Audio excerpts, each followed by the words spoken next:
Freedom Fighter Radio coming to you live from the heart of the Great White North, the heart of the true North, strong and free.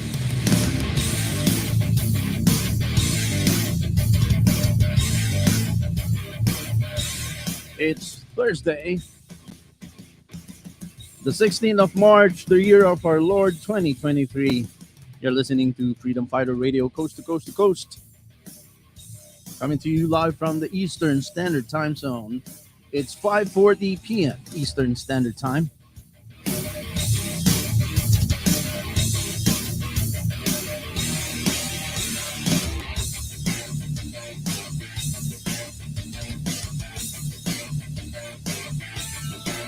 And I'm your host, Ordinary Joe. I'm too close to the camera. I forgot to set up my camera here. Sorry, folks. As cramming here to get ready, and we're almost there. So many of you know that before I become a freedom podcaster, I was initially podcasting for the or blogging and streaming for the entertainment space of the Filipino Canadian community, coast to coast to coast, all across Canada. And I was involved in, blog TO type news magazine, restaurant openings and festivals, concerts, new films. And give me a second, folks. Give me a second.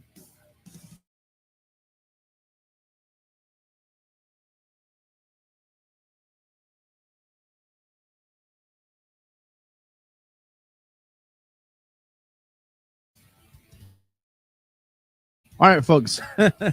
Sorry about that. We got, I live in a very small apartment and we got some noise traffic going on. So I had to kind of deal with that.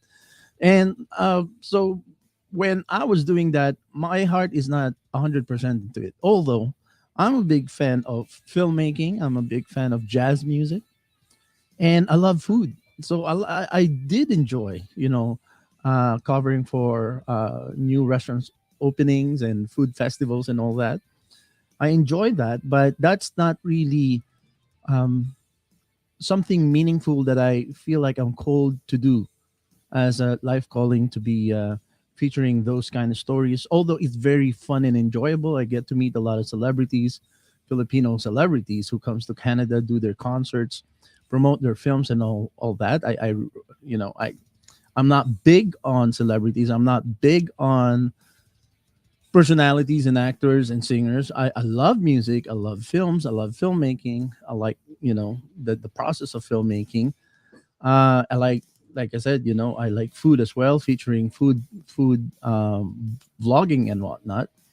But my heart is not into it because I feel that for more than 10 years now, I see myself more of a freedom caster, freedom radio host, and that's I thought that's my calling. Well, I was doing that 2017, 2018, 2019, and then 2019 I started doing mainstream Canadian indie artists, and that's also coast to coast Canada. I really enjoy featuring people's story and their music. But then everything shut down. All my clients shut down. All the producers I was working with all shut down.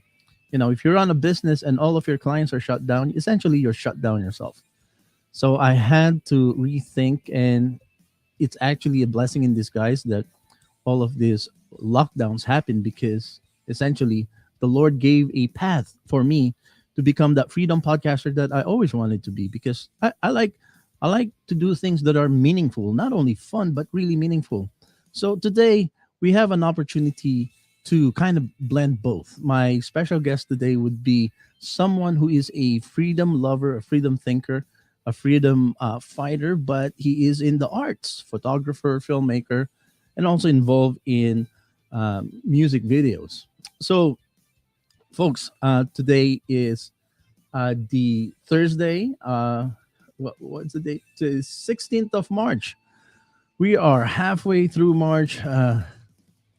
Easter is just around the corner, so I'm excited to have our special guest tonight.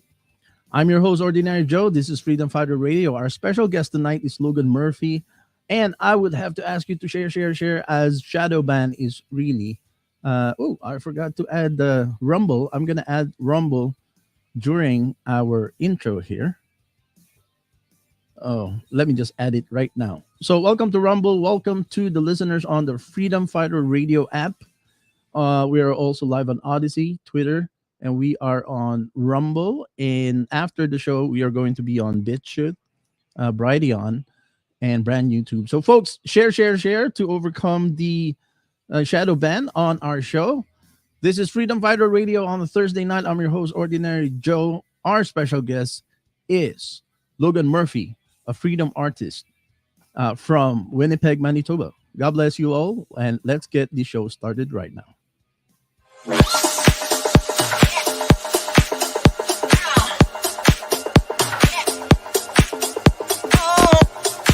Freedom Fighter Radio, what is up? Whoa!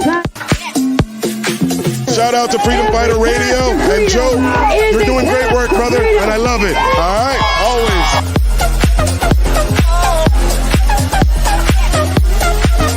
Make sure you listen to the Freedom Fighter Radio on the Ordinary Show.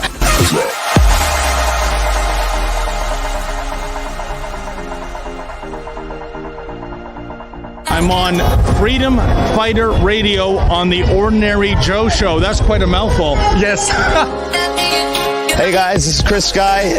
Listen to Freedom Fighter Radio. They're here today, back in the blue, and so am I.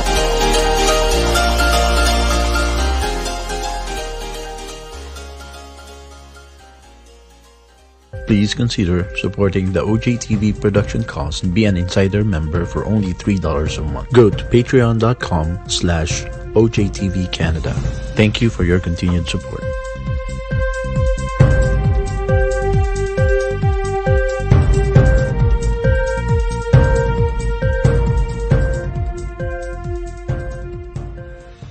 Canadians all across the country are sick and tired of the lies, the fear-mongering, and the hate speech they hear from the mainstream media. Download the free radio app, Freedom Fighter Radio. Click the link below, scan our QR code, join our mailing list, and get a free download of our Freedom Fighter Radio app only here on OJTV on The Ordinary Joe Show.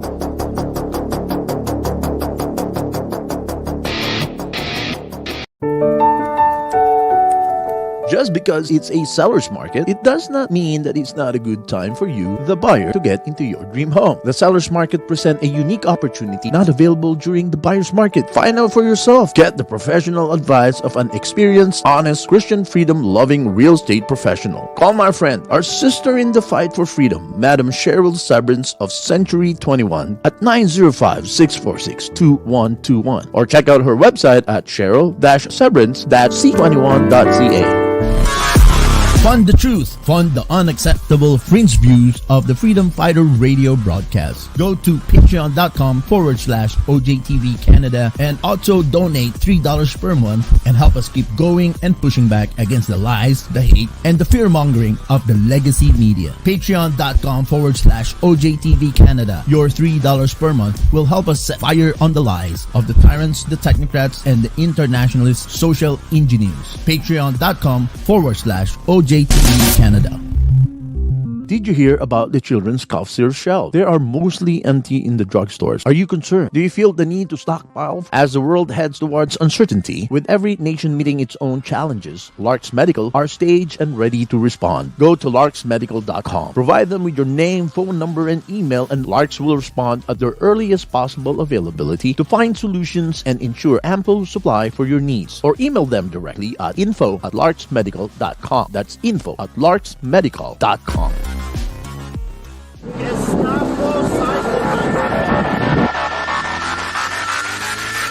I'm Pastor Arthur from Calgary, the leader of the Independence Party of Alberta. You are listening to the Freedom Fighter Radio Worldwide podcast, only here on The Ordinary Joe Show.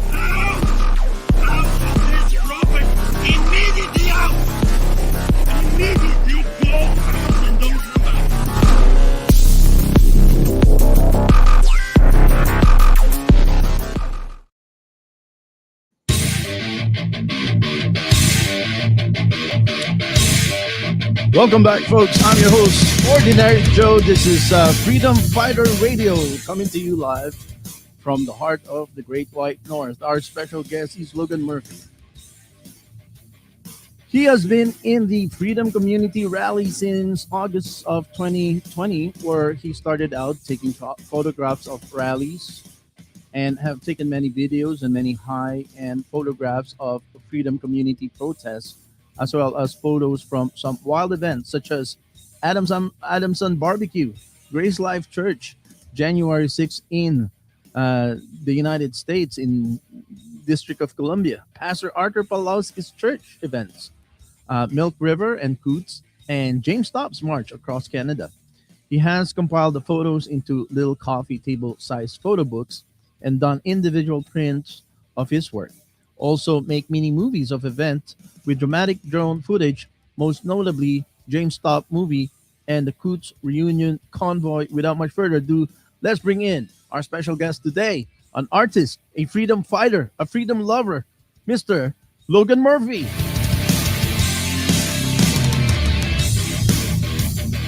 Mr. Logan Murphy on the Freedom Fighter Radio. Welcome, Logan. How are you doing, man? Unmute yourself. Unmute yourself. Oh, honk honk, yeah, that's what I was saying. Honk honk, yeah. Honk honk, yeah. All right. How are you doing, my brother? Thanks for joining me. Thanks for guesting on the Freedom Fighter Radio. I've been looking forward to this for a long time. How's everything with you? It is really good. I feel on top of the world, honestly, really. Awesome. So hitting a big high right now, and then within the next week, I got some really expansive work coming up. It's not going to be too public, but I have a really expansive, good. Can you give our listeners a synopsis of what this is about, or it is top secret? Kind of top secret. Kind of top secret for now. Okay. Yes. But you will let us know when it's ready for rollout, right? Well, it's not a public venture or anything. It's like I just have a really good opportunity, outside of the freedom world, and it's going to keep me super occupied. So before all the freedom events that are happening here in Canada, were you have you always been a photographer, filmmaker, artist? Yeah. So my first trek into photo and artistry was when I was 20. I'm 30 now. I was in the Army for like 4 years, and you're one of the veterans. I never went overseas or anything, but I spent 6 years in the infantry reserve in the Peterborough, Port Hope area, and even though it's reserve, I mean, I was taking basically you only work twice a week. But you can take contracts and work full time. And I was one of those guys because the pay was it's pretty decent. And I was working full time. And that's how I was making my money from 16 to 21. And when I was 20, I worked the whole summer, 4 months. And because I just don't really drink and I don't really smoke, I had a whole bunch of money in the bank. And then I went to art school in Oshawa.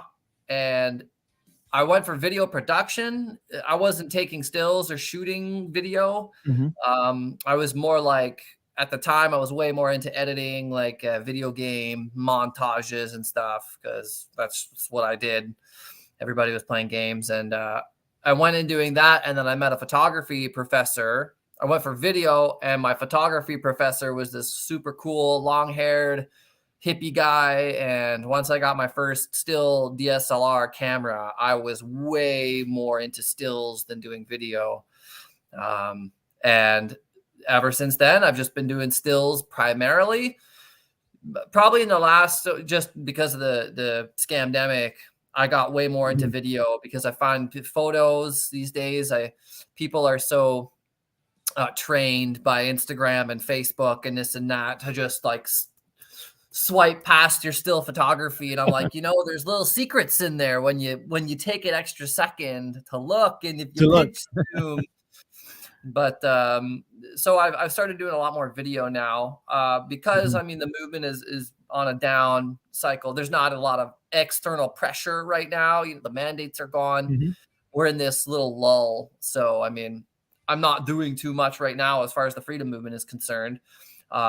although I think because of that, I went out all the way to Alberta the last month, or it was the month and a half now, for the Coots Convoy reunion convoy. So I drove 14 hours from Manitoba just to go shoot that.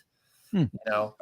All right, I want to give the floor to you for the next 5 minutes for an opening statement. Tell us everything about what you believe and why did you become a freedom artist, a freedom fighter. What before your freedom life. And by the way, this is the first time today I was reviewing all the materials sent over, and you have more films that I hope that we can get into some of the photos. I have a little problem integrating the slideshow on StreamYard, but we'll get it done. But take about 5 minutes here, do an opening statement. We want to get to know Logan Murphy. What's in your heart? What do you think is the state of our country? Why did you become a freedom fighter? And what is the message behind all your art? So let me give the floor back to you, and we'll take it from there. Awesome. Yeah, well, I joined the Army at 16. Everybody's just going to high school around that age, but I joined the Army at 16 and was just doing it to make money. It was a good gig. It got me out of high school. One of those people, did not like school. I was one of those 50s, 60s students due to non-participation. And so I wasn't actually really integrated into the real world until I was 22, because I left the Army when I was 21. I dropped out of school because the college, even I just took the basics out of it. I just dropped out of it, and I moved across the country to Calgary when I was 22. And then I started getting into the workforce. I was doing delivery jobs, mailroom jobs, window cleaning, daylighting, or it's like digging with a water pressure hose, hydrovacing. Yeah. And so I was just trying out all these different jobs, and I was doing photography the whole time, pretty much, getting better and getting better, just out of my own volition. No big projects, no big presentations. And, with my musical interests as a drummer, I think drumming is basically one of the big missing keys to everyone's life, especially anybody in the freedom movement. And as a drummer, I believe I'm really connected to the rhythm of things and this world. So I have an extra edge when it comes to it. It just touches every area of life when you're a good drummer. So that's right. With photography, with video, with cutting, with music, it just all comes in. And my pictures, they all have a rhythm to it. They have a spin, they have a whack. And because of that, I could tell it was really good. And I was getting a lot of very positive feedback on my photography. And I had a bit of like a, I don't know, mid-20s crisis. I moved back home. I went back to school for welding, living near my parents' hometown. I did some welding work for a bit. I moved to Peterborough, which is like a half hour, 30 minutes north of my hometown. And so by this time, 26, 27, 28. And wow, I can't even believe Scamdemic's 3 years. But I guess when I was 27, that's when the Scamdemic started. And,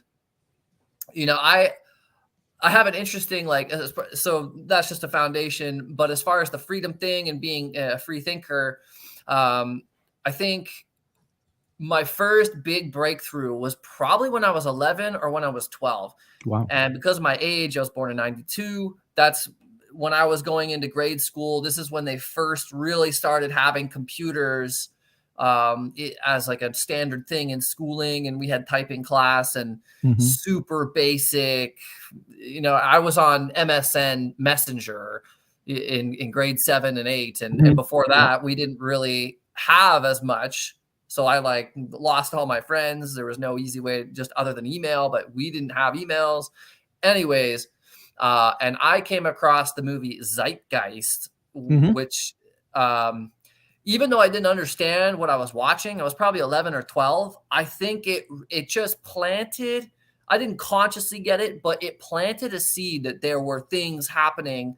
And I mean, just ever since then, I'm just a warm-hearted, caring guy with some fire, but I knew there's things off. And then I think South Park is actually the other thing that really kept me detached from the clown world society. South Park, you said the cartoons, adult Yes. cartoon shows. South I Park. Okay. love South Park, and the thing is, they make fun of commercials, of celebrities, of movies, of pop culture in a very aggressive fashion, Their pointing out counter. how stupid it is.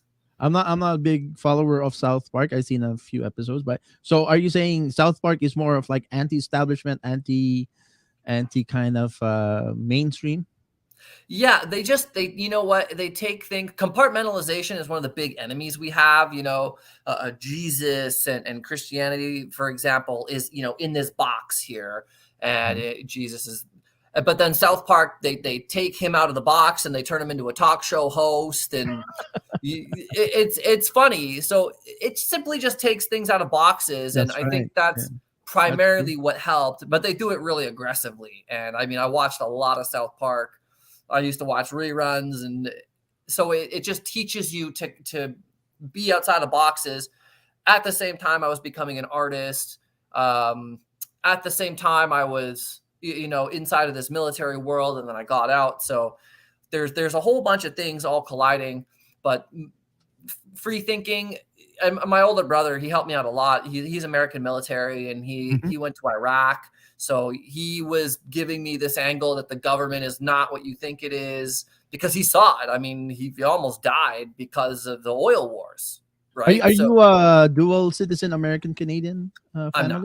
Oh, you're not. I'm not. But he's my half brother, and he left. He's a generation older than me, like 10 or so years older. So he's ahead of the curve.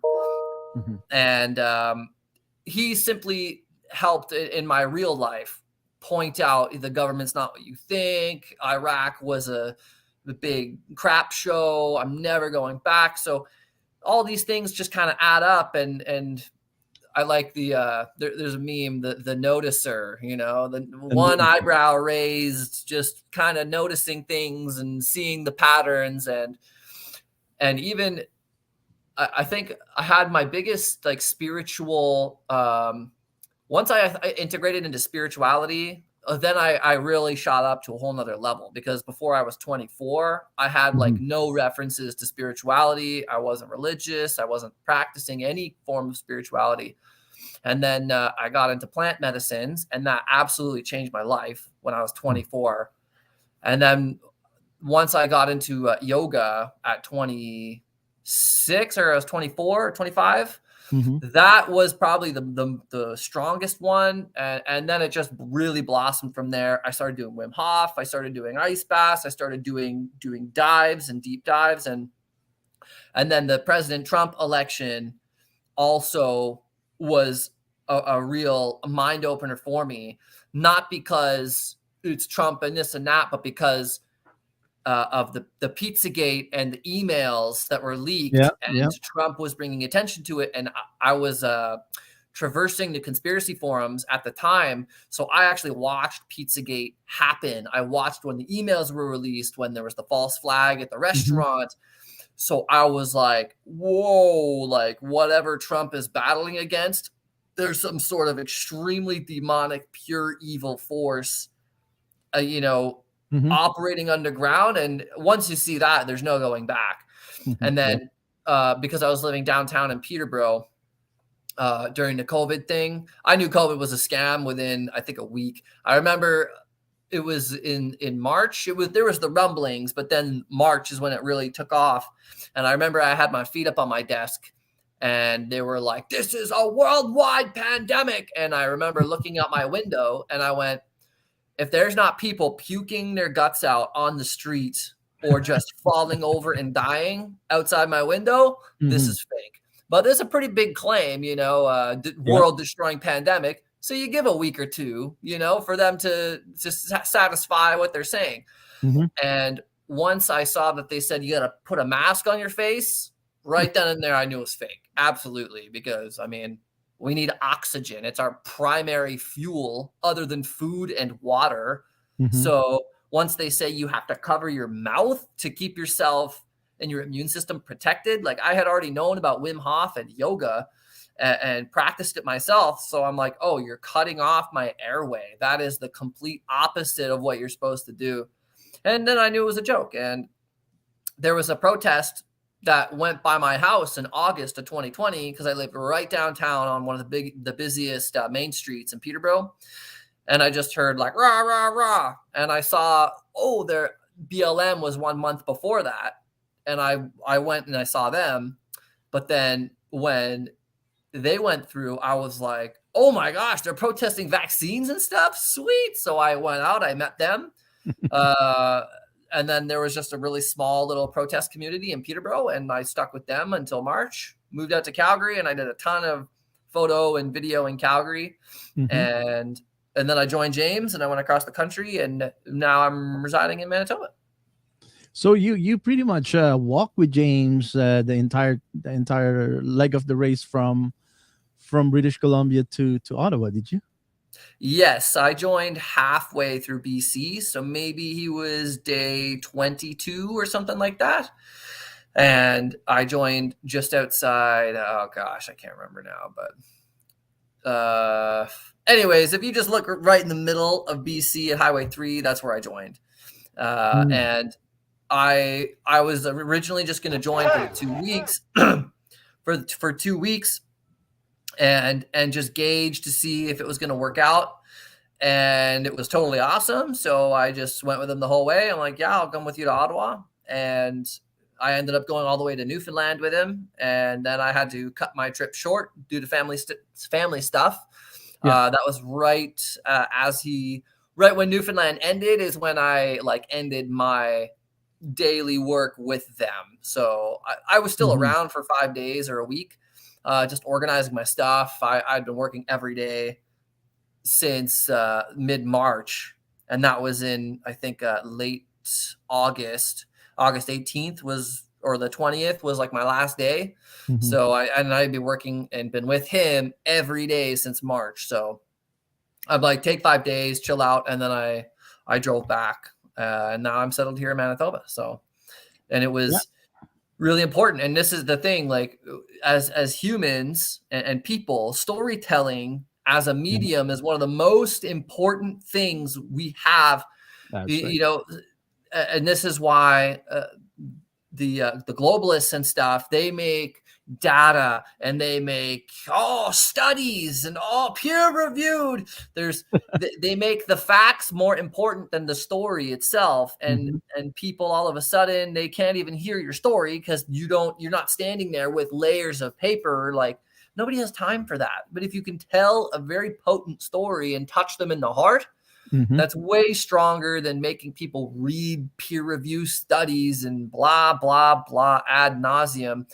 That just drains you. And when James taught me as a former military, I'm like, okay, well, can we get the military guys? James has everything, James has everything you would need as for a narrative and as an archetype to really hit home with this story with the military. And he started marching February 18th, right at the end of the convoy. So, and that whole thing. So I figured this is the time that got me here. I figured at the time, what all the eyes were on, people were going to latch onto this story and give him tons and tons and tons of energy. And maybe he was going to turn into a Convoy 2.0. Yeah. With an extra level of order. So I just show up because I have the photographic talent. I have the video talent. And this is the first time I'm watching you got amazing videos, man. I got a whole list. I showed you a few photos earlier, folks, of photographs that Logan has taken, but I'm having a little problem with converting them to slides, so I can only do a few at a time. But I have maybe he sent me about 100 here, so I'll select a few and show some more of that. And today, before I had you on, this is the first time I saw your films. Really touching. I actually cried again when he was touching the tomb here. And this is the first time I was watching your movie, and I didn't realize I'm part of your movie.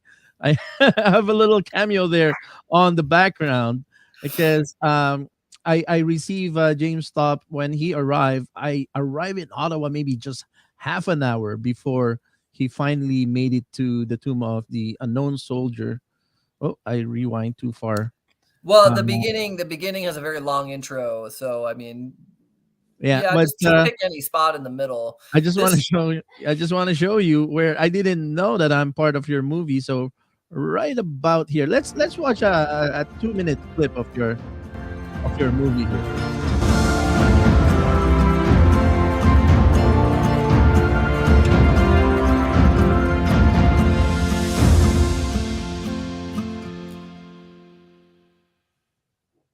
This is very touching. This part here, I actually cried when he cried. Jimmy. That's it, buddy. You got this. Because as an immigrant myself, we gave up everything to come to Canada because there was a promise of freedom, and when freedom is taken away, that really angers a lot of migrants like myself. So I'm right there behind, right there where the guy who's wearing the Toronto Raptors shirt, and I was like watching this today. Hey, you got me on your film. Gotcha. Yeah, I'm right there. I'm right there behind. And this is one of the most iconic photos of that event. And in 2 weeks from now, I'm gonna be guesting one of the pioneers of Christian television in Canada, the son of David Maines of So this is a team that got me here. Let's just listen a little bit.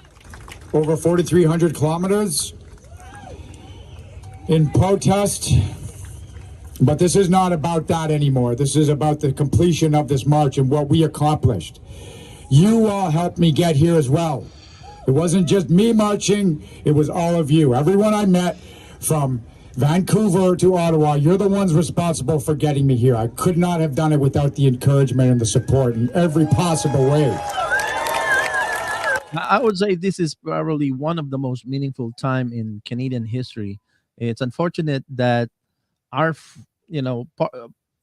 big part of Canada didn't participate because they were brainwashed by the mainstream media. But if there was no if there's no manipulation of perception in our society, this would have been bigger than Terry Fox, in my opinion. I agree. So in about a couple of weeks, I'll be guesting the son of David Maines, the pioneer of Christian television in Canada. Before everybody has television in their homes, David Maines created Christian TV. Actually, gave rise to household televisions in Canada, and the eldest son will be guesting on my show in 2 weeks. But a lot of the establishment Christian leaders are oblivious, especially because he's living in Africa, and he'll be joining me from Africa and his wife. But they don't know how tyrannical Canada has become. We just have another pastor that got arrested, right? Yeah, and I mean that's the power of the mainstream manipulation. I've seen it in my family. When you think about I can't remember that Russian guy's name right off the top of my head.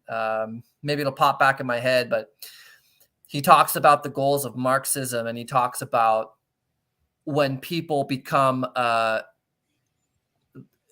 demotivated so deeply that no matter what you tell them, no matter what you show them, it doesn't penetrate their brain.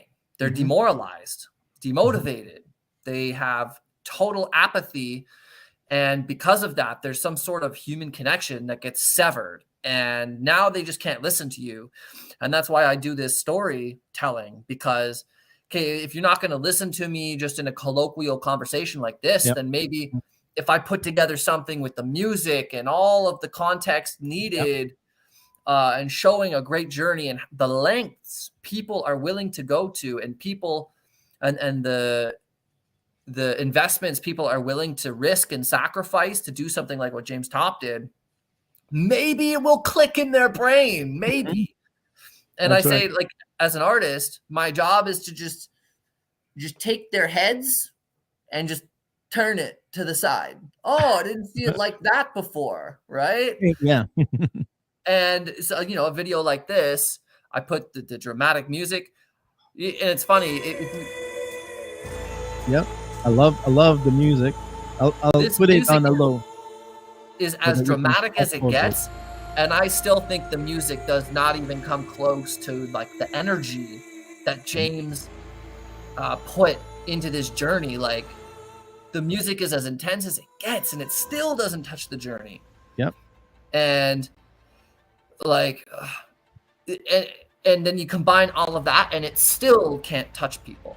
You know, it's crazy how demoralized people are, and it's just gonna take time, honestly. Like, because I've been pretty involved in this movement. I didn't really join any groups. I'm a lot more of an independent guy, and I saw so much infighting. I've heard about the infighting, and Yep. Mhm. this is why I think drumming is such a big deal. People have to practice Mhm. something they can do where everybody can just look around and say, yeah, we can actually do something at the same time and speak the same language. And Yeah. what is more uniting than no words, but just even if everybody has to clap because they don't have a drum, Mhm. clap, clap, clap. All of a sudden, everybody's Mhm. synchronized, and now we can talk with each other and we can hear each other. Uh, Mhm. and so It's that. Mhm. I stayed away from a lot of the infighting, and I would much rather hook up with somebody like James and just try and get this story rolling. A really successful protest requires uptime. That's Mhm. why Ottawa was such a success, because it lasted for 3 weeks. It wasn't Mhm. like these rallies that would happen on a weekend or over the course of 3 days or some event. You know, they were on the ground for 3 weeks, Mhm. and that's that's just a sliver of how much we really have to do to get penetration into the collective conscious of Canadians, to get them to recognize it. But like my brother says, they're even if CNN or CBC told them that the CBC was lying about the vaccines and everything, they wouldn't even believe the CBC. Yeah. Because they're so yeah. The mass formation has really um, penetrated in the well, yeah. Even I guess they have worshipped the dogma so much that even if the high priest Fauci all of a sudden say, you know what, I changed my mind, or let me tell you the truth, I've been lying to you for this whole time, like what you said, because of the mass formation, people like, no, I cannot accept the truth. All right, so that's our cue. Folks, don't go away. We'll be right back after this short message. Imagine that the power grid was totally wiped by an EMP weapon of an enemy state. Your stress level will go to the roof, your patience will be tried, you will have to think about both your own and your complaining children's survival. If you don't survive, your children won't when they are left on their own. Teach your children how to have the mentality of being survivors through a fun, children-friendly guided outdoor adventures with basic survivor mindfulness integrated in the fun outing activity. Call my friends Ornell and Victoria, who are experienced survivors. Call them at 905-252-8009 or email them at northernpacificcottages@gmail.com.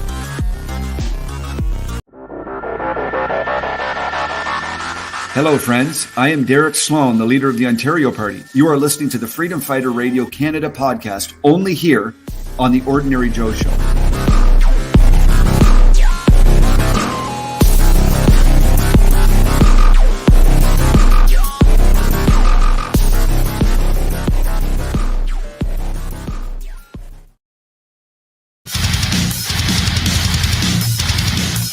It's Freedom Fighter Radio coming to you live from the heart of the Great White North, the heart of the true North. Strong and free. It's 6:19 p.m. Eastern Standard Time. Our special guest is Mr. Logan Murphy, a freedom artist, a freedom fighter, a metalhead, as you can see. I think you're enjoying my background music here, my intro and outro. I love between your segments. intro. I love the ads. This show is fantastic. Thank you, man. Thank you, man. It's very hard to find no copyright music nowadays. So when I find something, I keep on playing it. So I think the problem with Facebook, even if you have permission, I used to guess a lot of artists. the artist was sitting right in front of me. We're playing his music, his original music, and Facebook still copyright strike us. And I was like, the artist right in front of me giving me permission to play his own song. Um, so that's how it is here on Facebook. So what you were saying there, the mass formation, there is there's only so much we can do with seminars, public speaking, people, freedom fighters going up on stage, red pilling everyone with with a microphone and with a voice, the sound of their voice and the knowledge they know. And that's one way. That's, I guess, that's the frontal lobe cerebral absorption of red pilling. But the other way, which is also more sometimes more effective, is not what you tell people, it's how you make them feel, right? When there is a saying that I will remember what you tell me, maybe for a few days, but I will never forget how you make me feel. And this is what the art, I think freedom artist is very important part of this entire freedom movement. So prior to being a freedom artist, who were the type of artists that you like in the mainstream?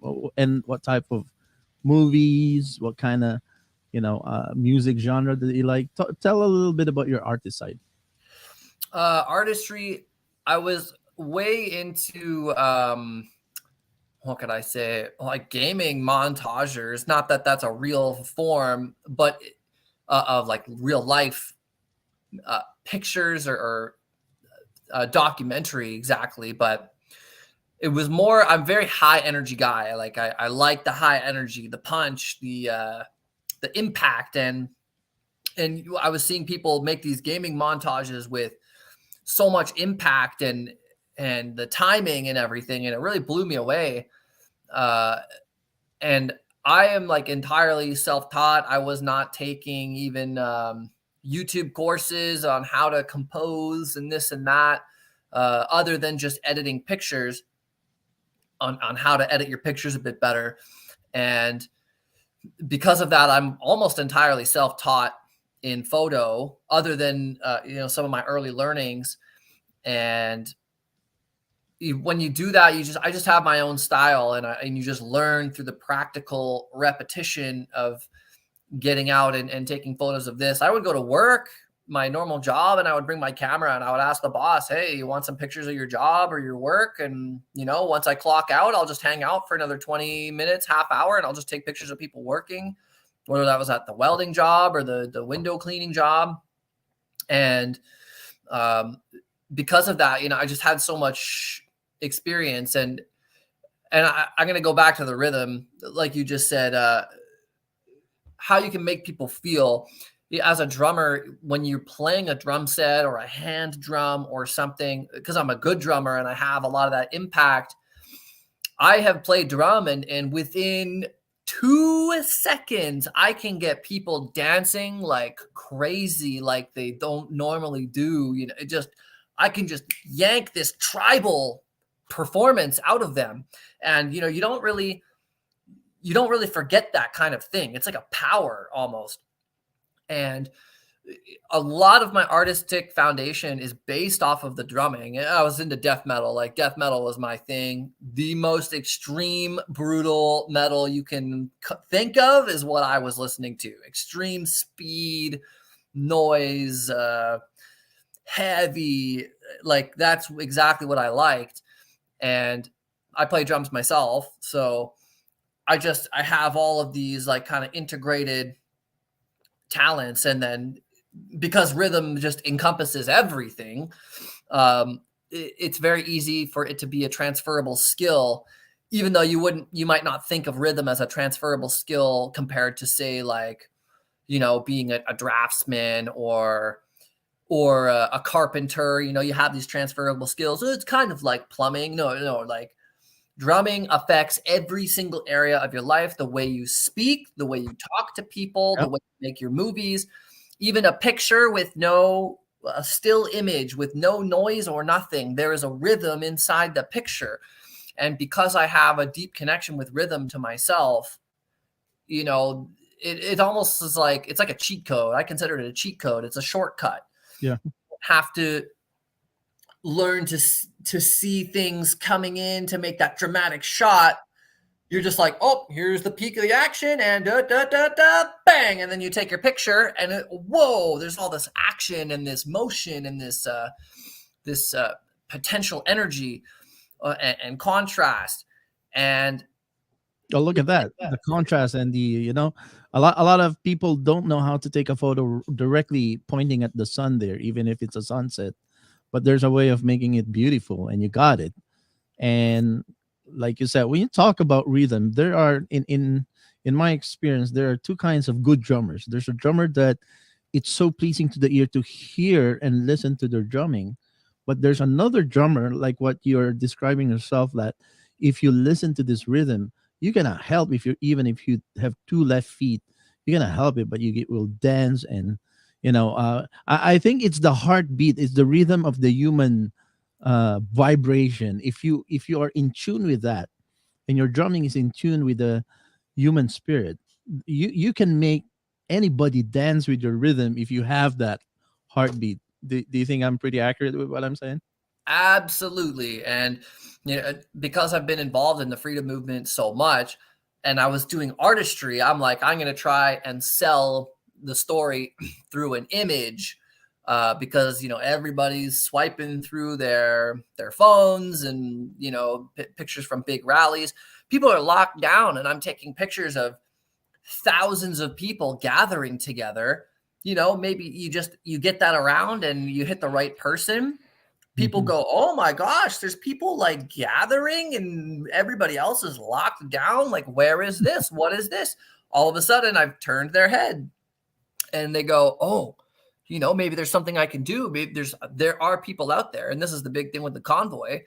People had freedom of association again. They could go to Highway 1 and go watch the convoy go by and not get in trouble. They're not getting tickets for being too close to people. And they could watch for hour, 2 hours, 3 hours. I don't know how long the convoy was, but 2-3 hours with lots of people on the overpasses and cheer on all these people who were noticing with one eyebrow raised, something's not happening. And they could go associate without the threat and the fear of the state to come get you. And like the convoy was such a huge moment in the country, because there was, I call it like the human spirit, it's in the box here, and they're trying to close the lid. And then right in this little gap right there, it pops back open. And that's what the convoy was. And it broke the box open, and all these people spilled their hearts out. And I bet the convoy saved thousands and thousands of lives, just through hope and faith and connection. And it inspired many freedom fighters worldwide. After our convoy here in Canada, the ones in the US and even in the Netherlands, in Norway, in many European countries, even in India, I heard that there are the Philippines, I know that they were trying to do a convoy inspired by the Canadian truckers convoy during that time. And it just goes to show you, what does the mainstream media, people really trying to add tons and tons of ingredients to make their argument sound more compelling, when really it's just the simple thing what that explains the most. And what does the government not want us to do? What do these people not want us to do? To get together. Bottom line, they don't want us associating and close and sharing space.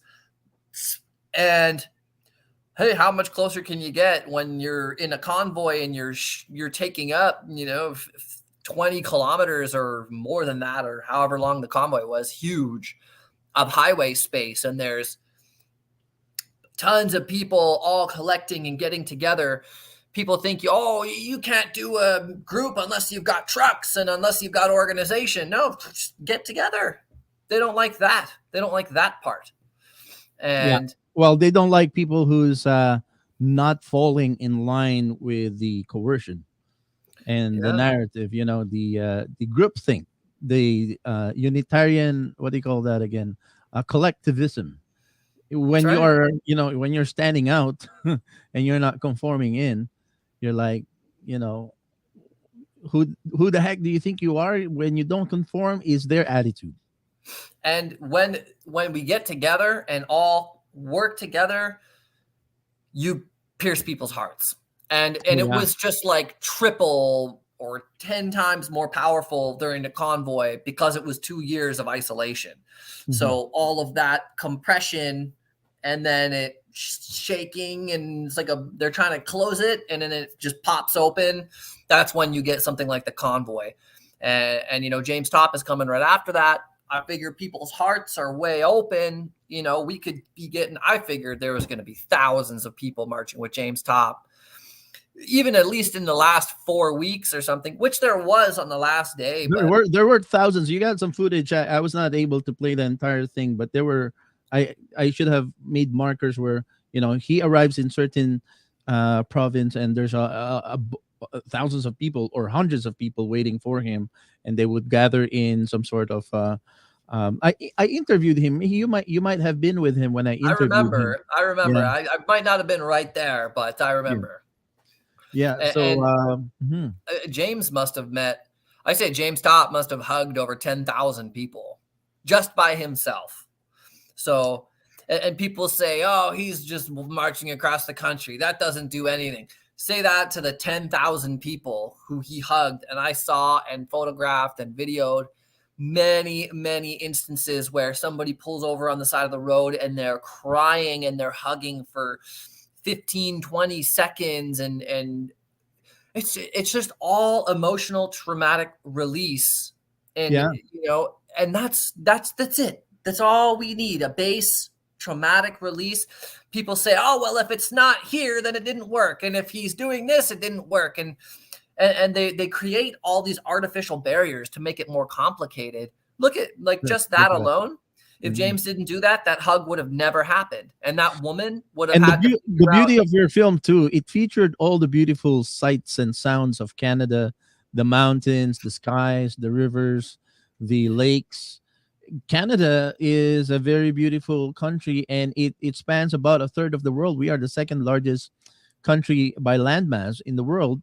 So when I interviewed James, I said, after your second leg of the race, you would have walked a third of the planet.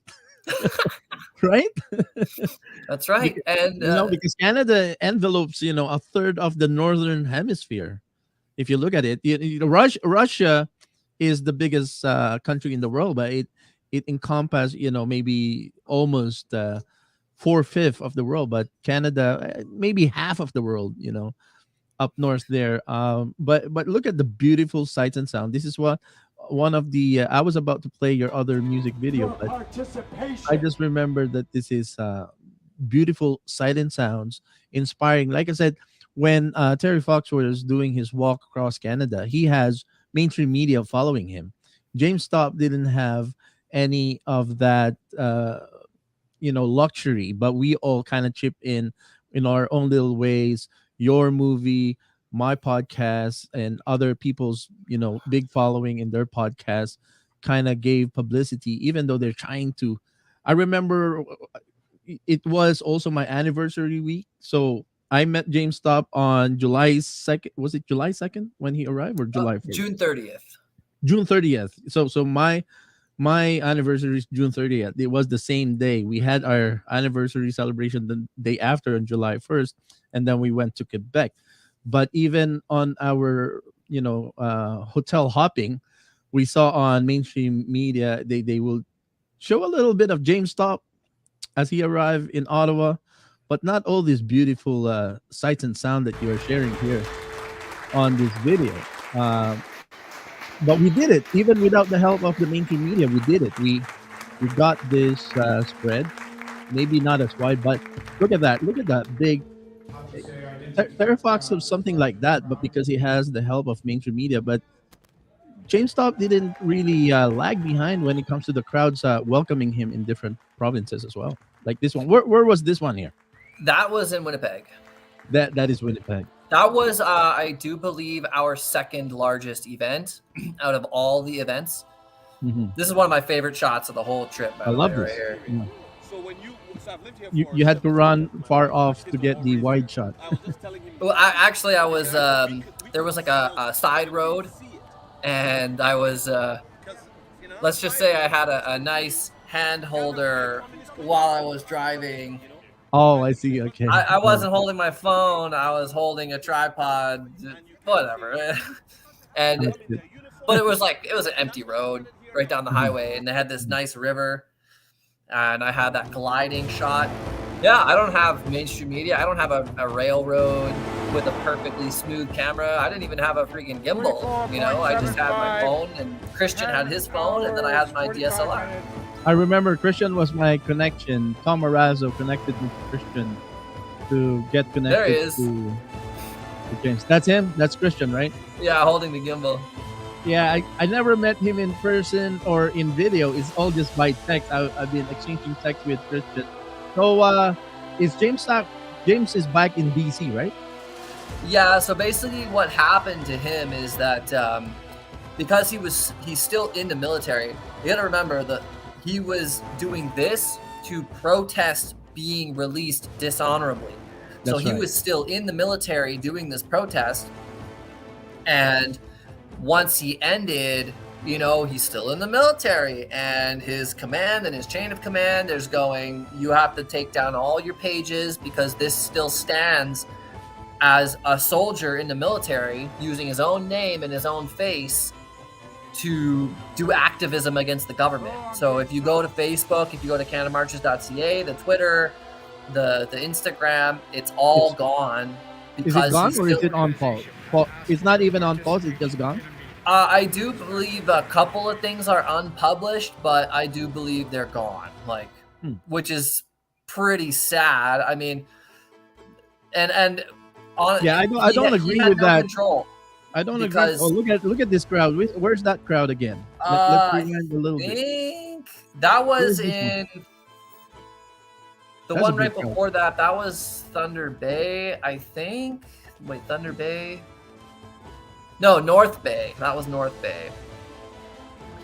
And then this was the big thing. He had his meeting with the politicians, and yeah, Dr. Paul Alexander. Dr. Paul Alexander telling them right to their face, the vaccines are not what you think. And did they say anything about it? Of course not.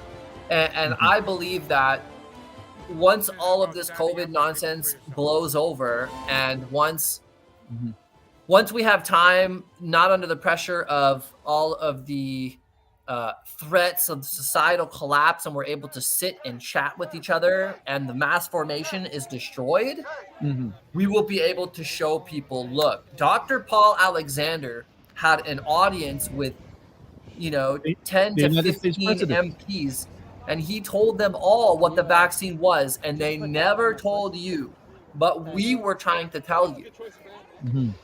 So it's like a bit of it's not working like right now. It is, but in the big grand scale, it's going to take some time for, James Top's story and what happened to really play out, and we'll see the ripples way on the other side of the lake in probably 5, 6, 7, 8 years. Look at these wonderful photos. These are all the still photos that you took, and there's so much more about you than your James Top event.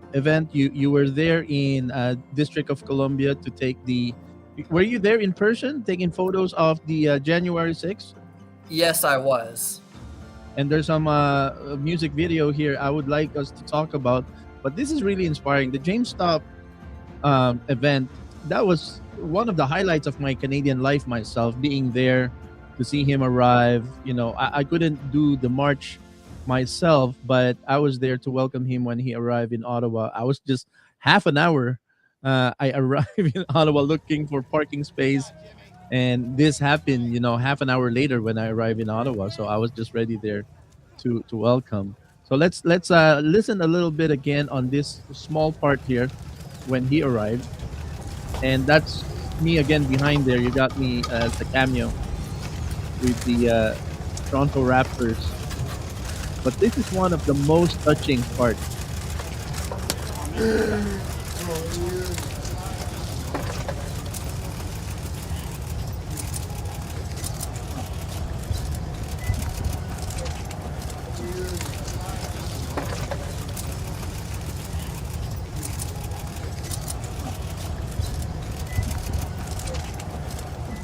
That photo you got of him. So this is a team that photo you got of him touching the and there's someone who took a photo of a frontal shot as well that was made into look like a charcoal painting.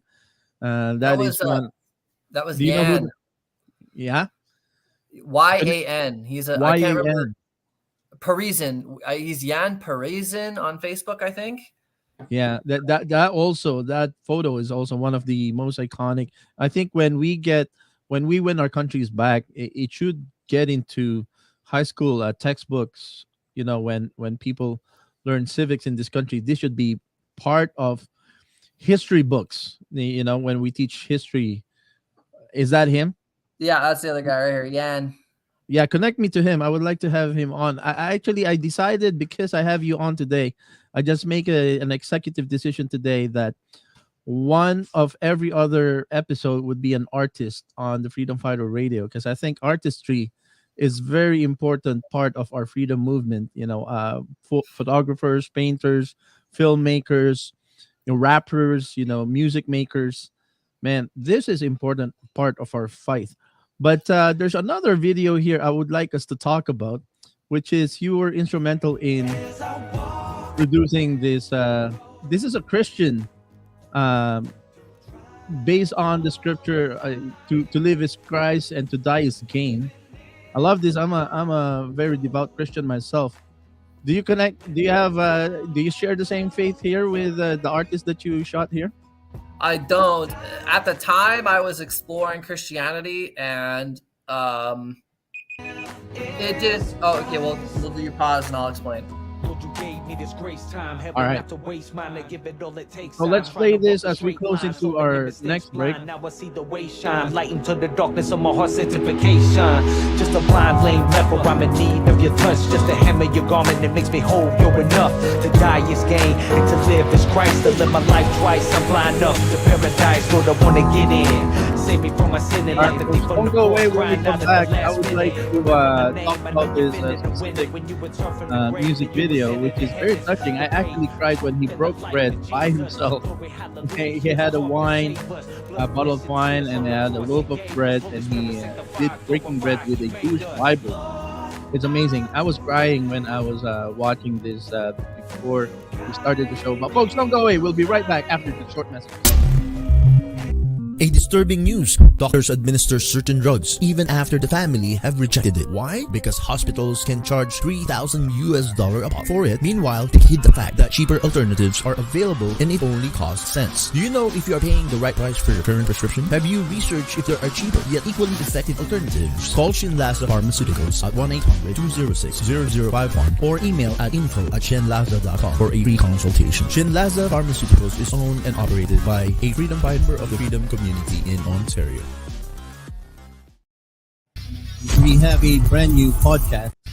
We have a brand new podcast in collaboration with one of our very important collaborators. So without much further ado, I would like to introduce our main collaborator for a brand new podcast, Enemies of the State, the New World Order. Please welcome to the show, Mr. Goru Gordon. Yes, and to put it simply, the recipe is always there. Create a crisis. You have to present there is a crisis in society. In order for the state to go bigger and to grow, you always have to threaten people or to instill fear. You have to be fearful of greedy capitalists or the greedy businessman who wants to take money away from you.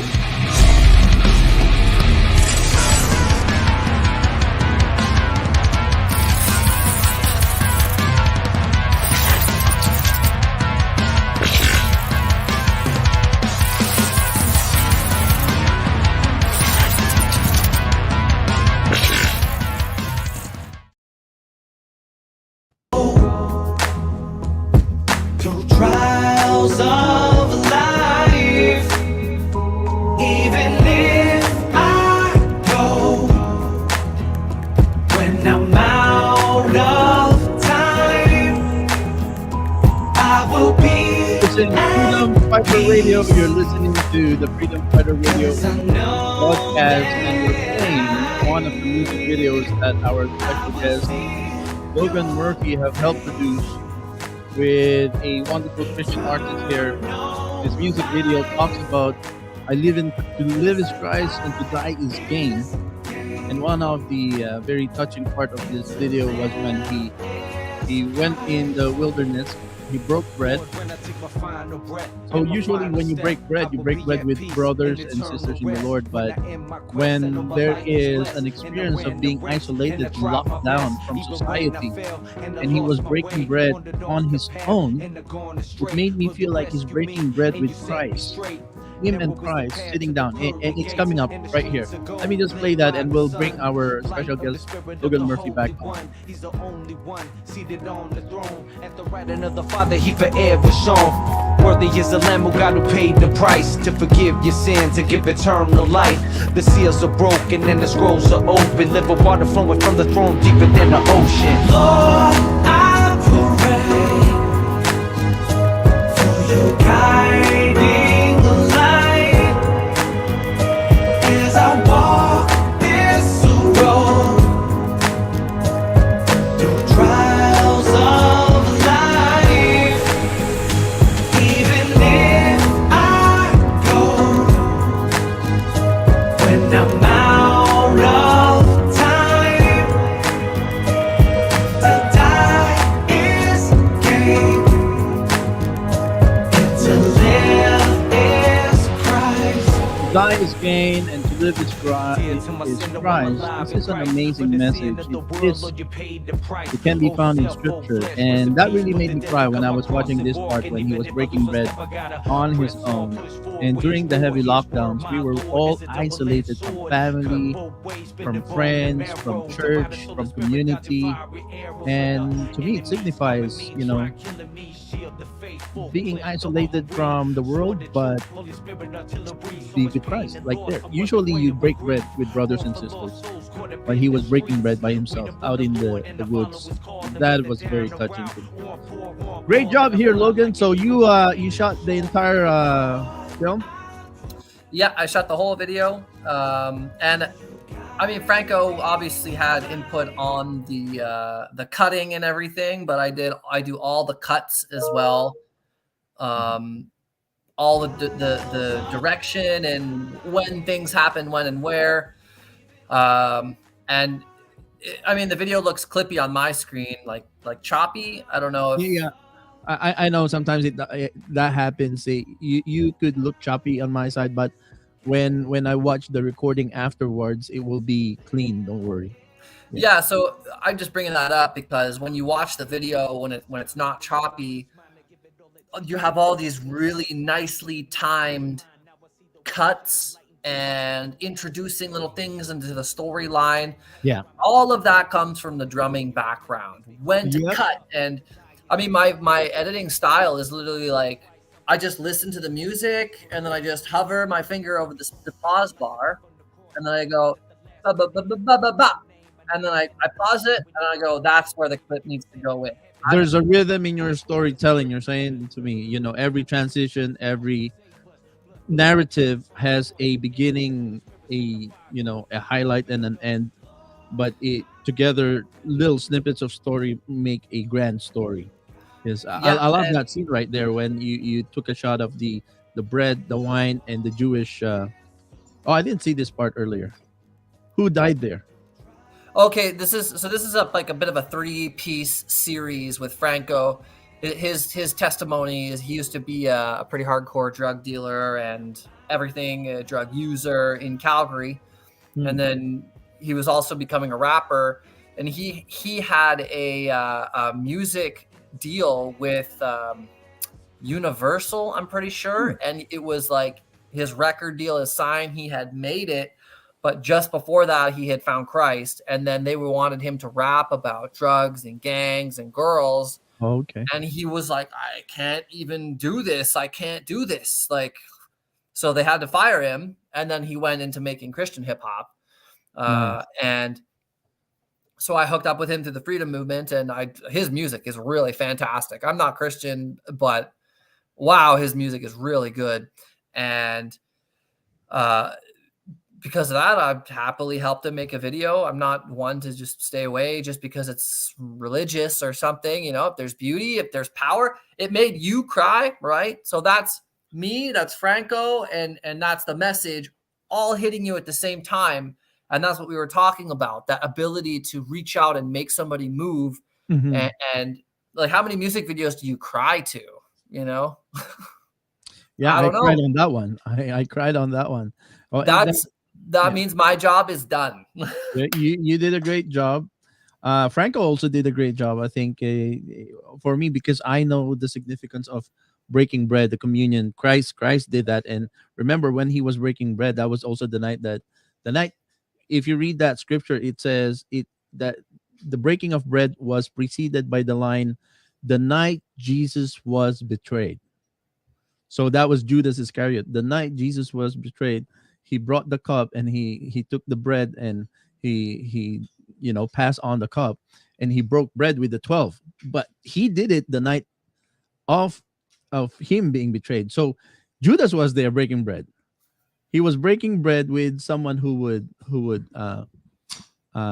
betray him for 30 coins of silver. So that's very powerful.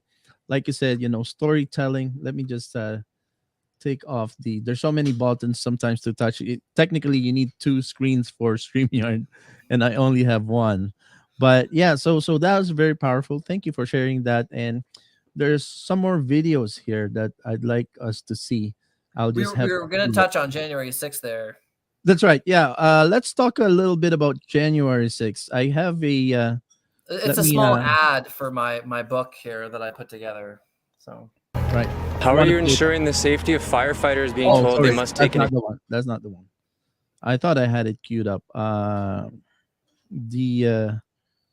think this is the one. No, that's not the one. Sorry. Okay, I'll queue it up. But is this January? No, this is Canada. Okay. James, I'll get it. Yeah, I'll get it. So talk while I look for that. You were there January 6th. Very recently, Tucker Carlson has shown some of the swept under the rug videos of the January. Were you able to get inside the Capitol, or were you outside?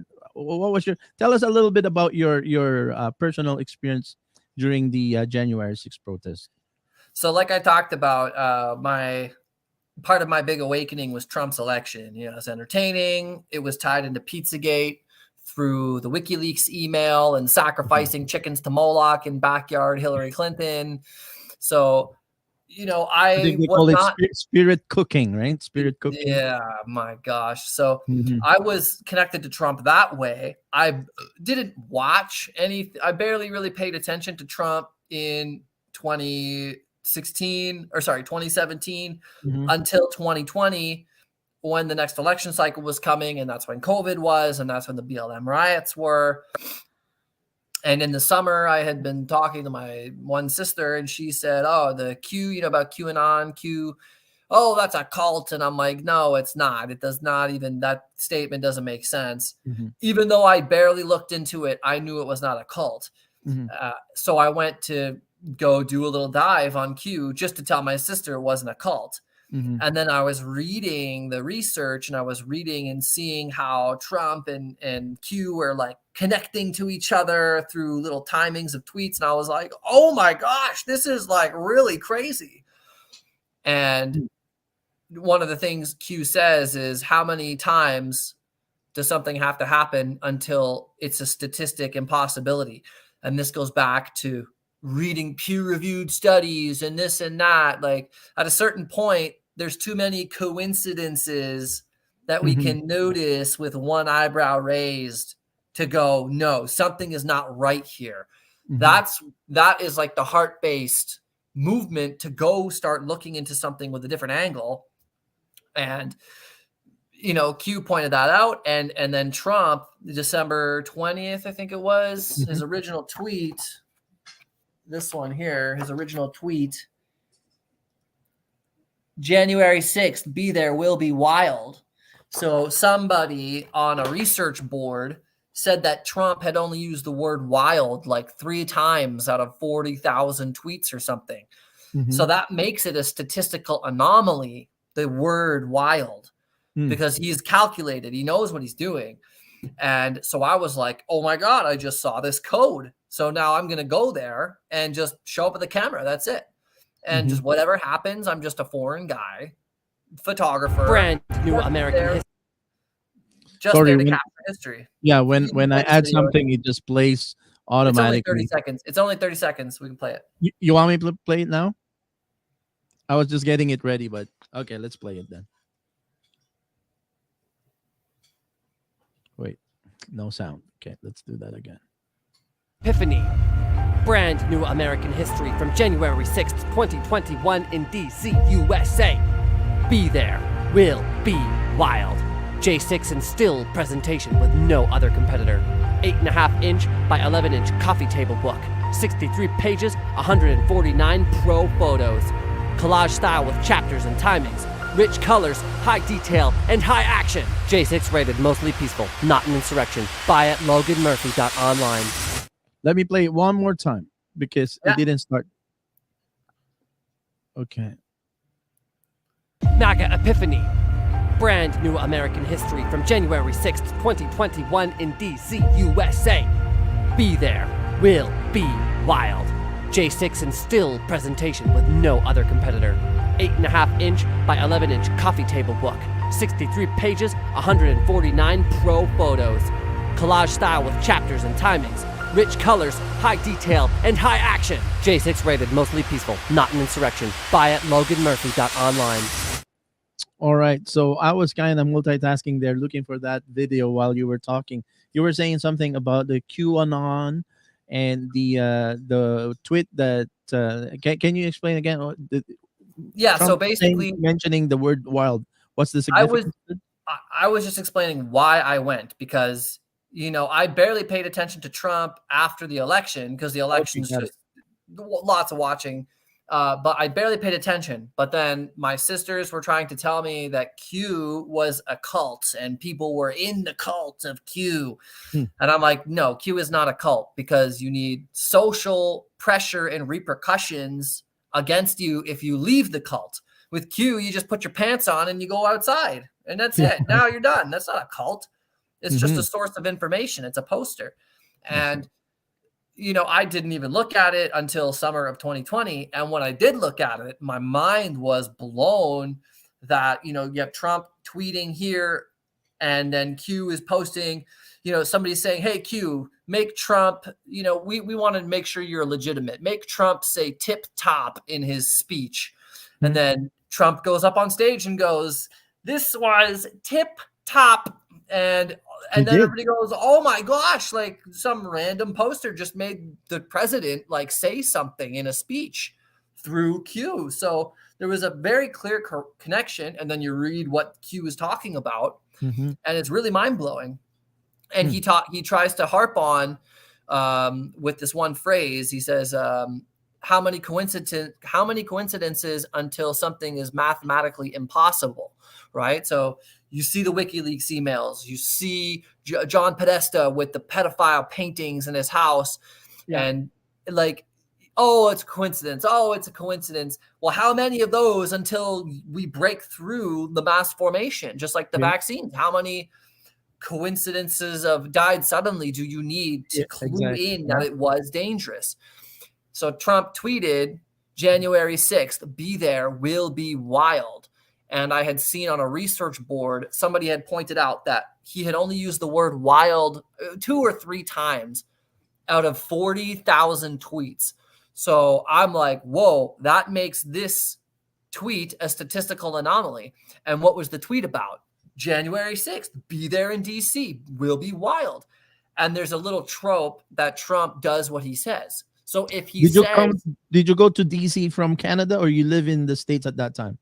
No, I went to DC from Canada. Oh, okay.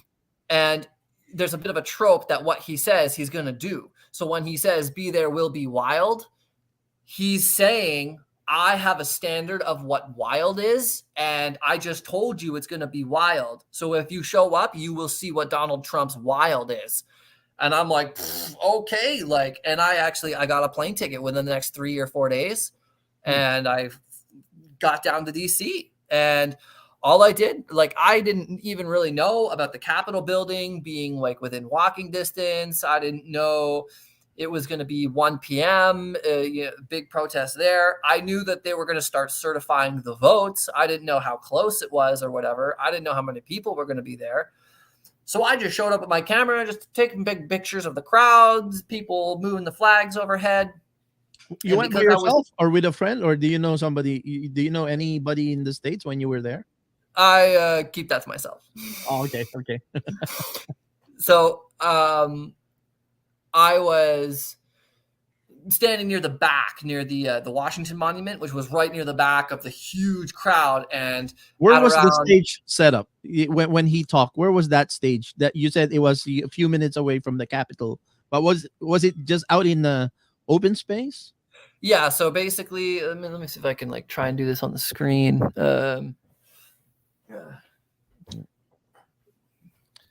So if this pen is the Washington Monument, right? Okay. And this is a top-down view. This is the Washington Monument. And then this is north. The White House is here.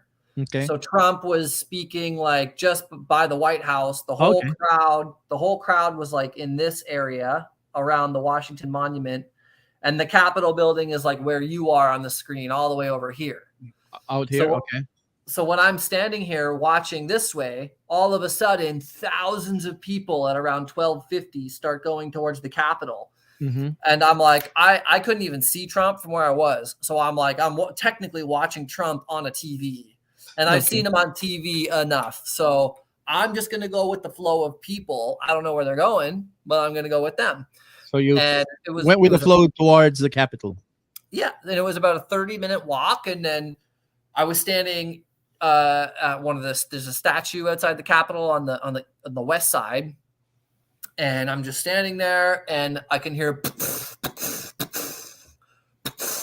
bombs going off, and I was like, and I could see the tear gas rising. I was only like 200 meters from the Capitol at that point, and I'm like, oh my God. These are you're talking about the less than lethal kind of stun bombs, right? Yeah, and the tear gas grenades, they make little pops as well, but I was hearing them throw the stun bombs.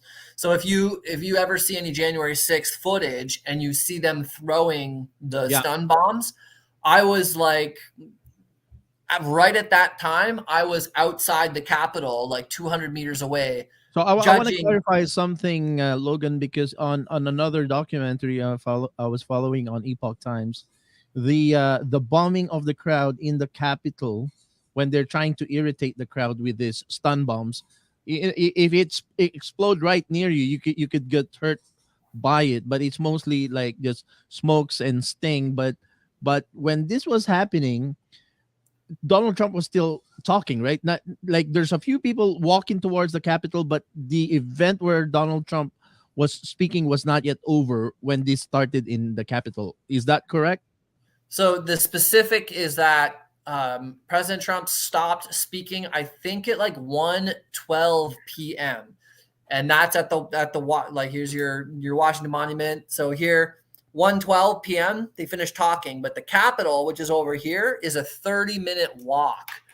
And the Capitol was already happening. All of these riots, sort of like, the aggression has already started even before he ended his speech.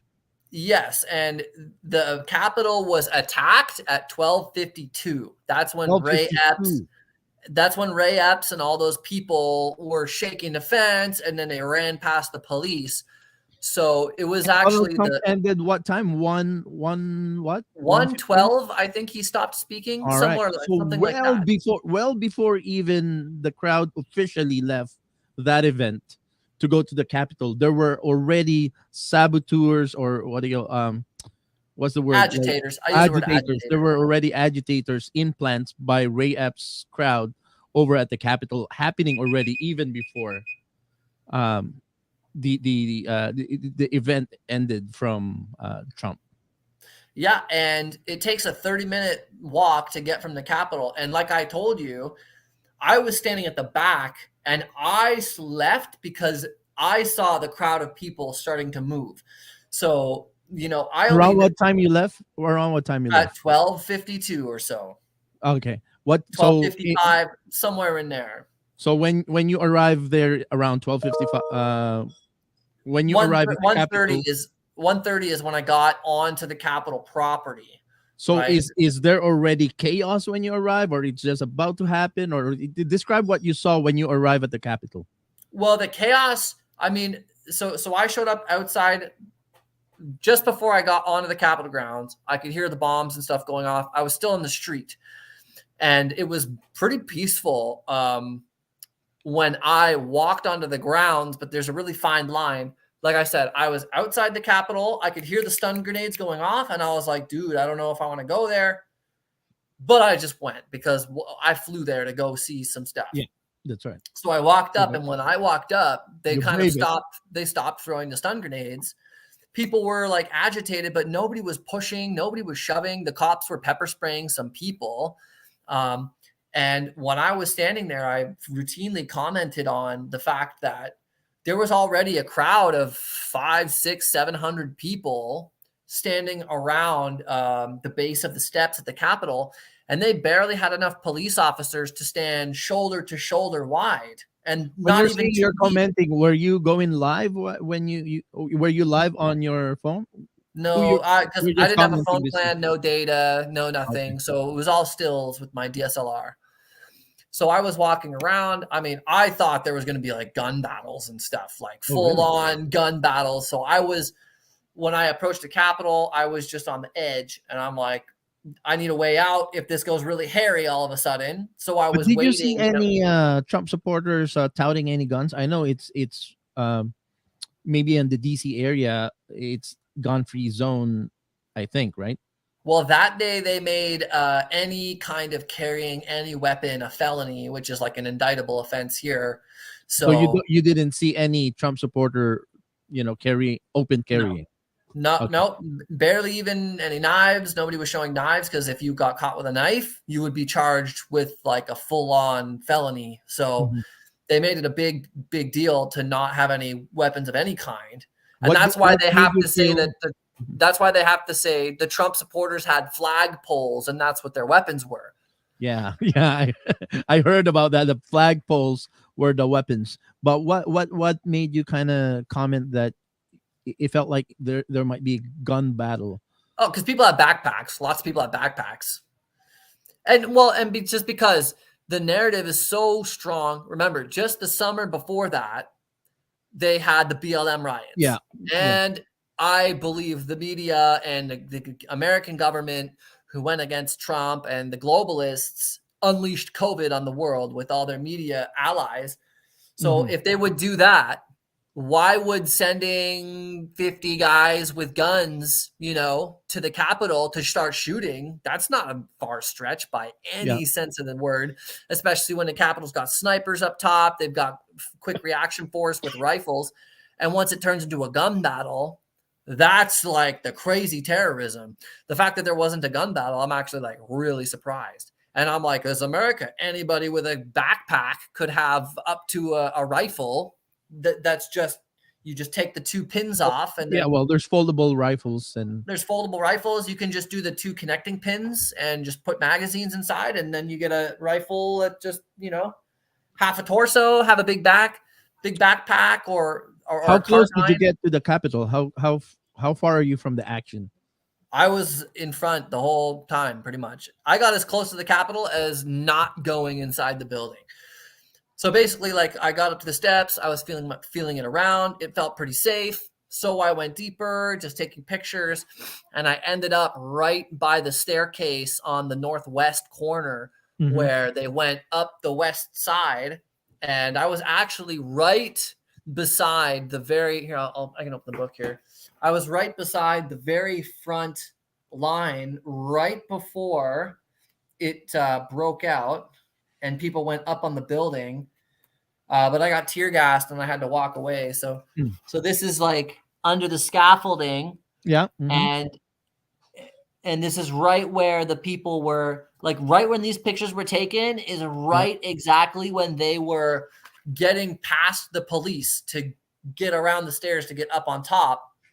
But a wave of tear gas came, and then I went backwards, and I like went down to catch a breath. So I took some pictures, and then I looked and I saw the staircase was empty after it was all full. So I went up the stairs, and then all of a sudden, boom, I'm up on top of the Capitol. And that was right as people, like right when I literally took my first step on top of the Capitol is when people were reaching the windows to start breaking them. So like that's pretty much as close to the front as you can get. But even then I was still nervous about there being gun battles or some extreme violence. So I stood at the top of the stairs for like 10 minutes or so because there was so many people. Like if I went deep to the Capitol, you've got about 60 or 75 meters to run just to get to the stairs. And with the amount of people that were going up the stairs, if they were full, you had the weight to go down. So I was nervous about, I needed my way out in case it got dangerous. So I just stood at the top of the staircase and I felt safe. So I went up to the Capitol. I never went in. Just took some pictures, and then I started walking around the Capitol, and that's pretty much it. I mean, I spent about 2.5 hours on top of the Capitol building. I stood right where, actually I didn't stand there, but I stood right in the bottom area where Joe Biden gets inaugurated. So I was standing on the Capitol where Biden gets inaugurated 2 weeks before he was inaugurated. I wish I peed on the freaking the thing right where he was standing, you know. But so did you see any of Alex Jones crowd? Well, when you were in the Capitol? No, Alex Jones stayed on the northwest corner.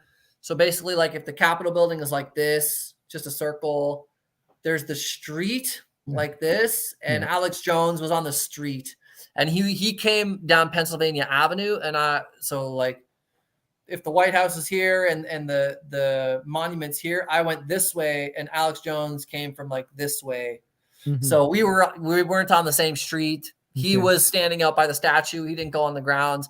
I was up on the building, and then I left the same way I came. So I didn't interact or see him or any of that crowd. I spent, like I said, my 2.5 hours on the Capitol, and then I just left. Like at 4:00 is when I was done. I was exhausted because it was a cold, windy day.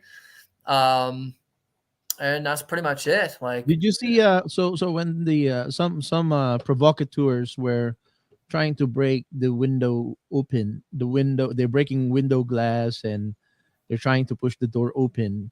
Did you witness some of the Trump supporters trying to stop them or having a scuffle between some of these provocateurs versus Trump supporters? Nope. You didn't see any of that. What about police kind of like opening fences and then, kind of waving people in? Have you seen any of that? I didn't exactly see that, but I think the closest thing I got to that was right after I went up on the Capitol building. There was a door open because I was sitting there debating in my own head if I was going to go in the Capitol myself. Right? What made you stop yourself from going inside? Because it is a trap inside. There's too many corridors, and there's doors, and there's locks, and there's nowhere to, if you're down a big hallway and there's like doors on the side and a gun battle breaks out in there for whatever reason, there's bullets ricocheting. You're down a kill zone in a tunnel. Doors might be locked. They can close the doors and then arrest you. And I was just like, no, that's like, it's too much of a trap. There's no escape. So, and plus I was like, that's not my building to go inside. I'm like a foreigner here. Especially I'll let the Americans go inside, but being on top, I'm just walking around on the freaking porch, like big deal. So, having noticed that firsthand from a person who was there when it happened, what is your assessment? Was it orchestrated event, false flag? Were the Trump supporters really aggressive? They really stormed the Capitol as how the J6 committee have packaged it to be an insurrection. Did you see insurrection? Was that an insurrection? What you saw? No. I saw people peacefully protesting. There was professional agitators to take down the fencing, to take down the no trespassing signs. Like all of my time up on the Capitol, I never had to hop a fence, run past a cop, jump some barrier, go past a no trespassing sign. None of that. So if I could get up on the building, I literally just walked around like this with my camera, and I was able to get on top and go all the way around and stuff. So there was a very deliberate attempt to make it seem like you were allowed to go on the Capitol grounds. And because of that, there were people sitting there going, move to the Capitol, waving people in. There was a guy on a scaffold with a megaphone the entire time going, move forward, go forward. He's never been arrested. So there was a concerted effort to make it so that the Trumpers would Well, just the guy with the walk up. megaphone, does he look like a Trump supporter or someone pretending to be a Trump supporter?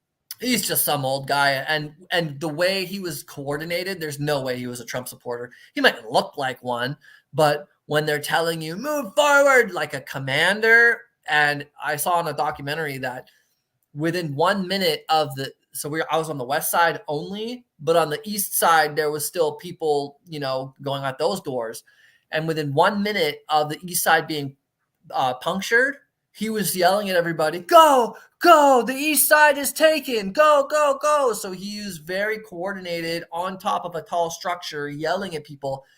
And I didn't even notice it. But when I watched the documentary and the people were pointing out that this guy's an agitator, and I heard him, I was like, oh my gosh, I remember hearing that, but I didn't consciously process it. You didn't connect it at that time. And then, after the fact, you was able to connect it.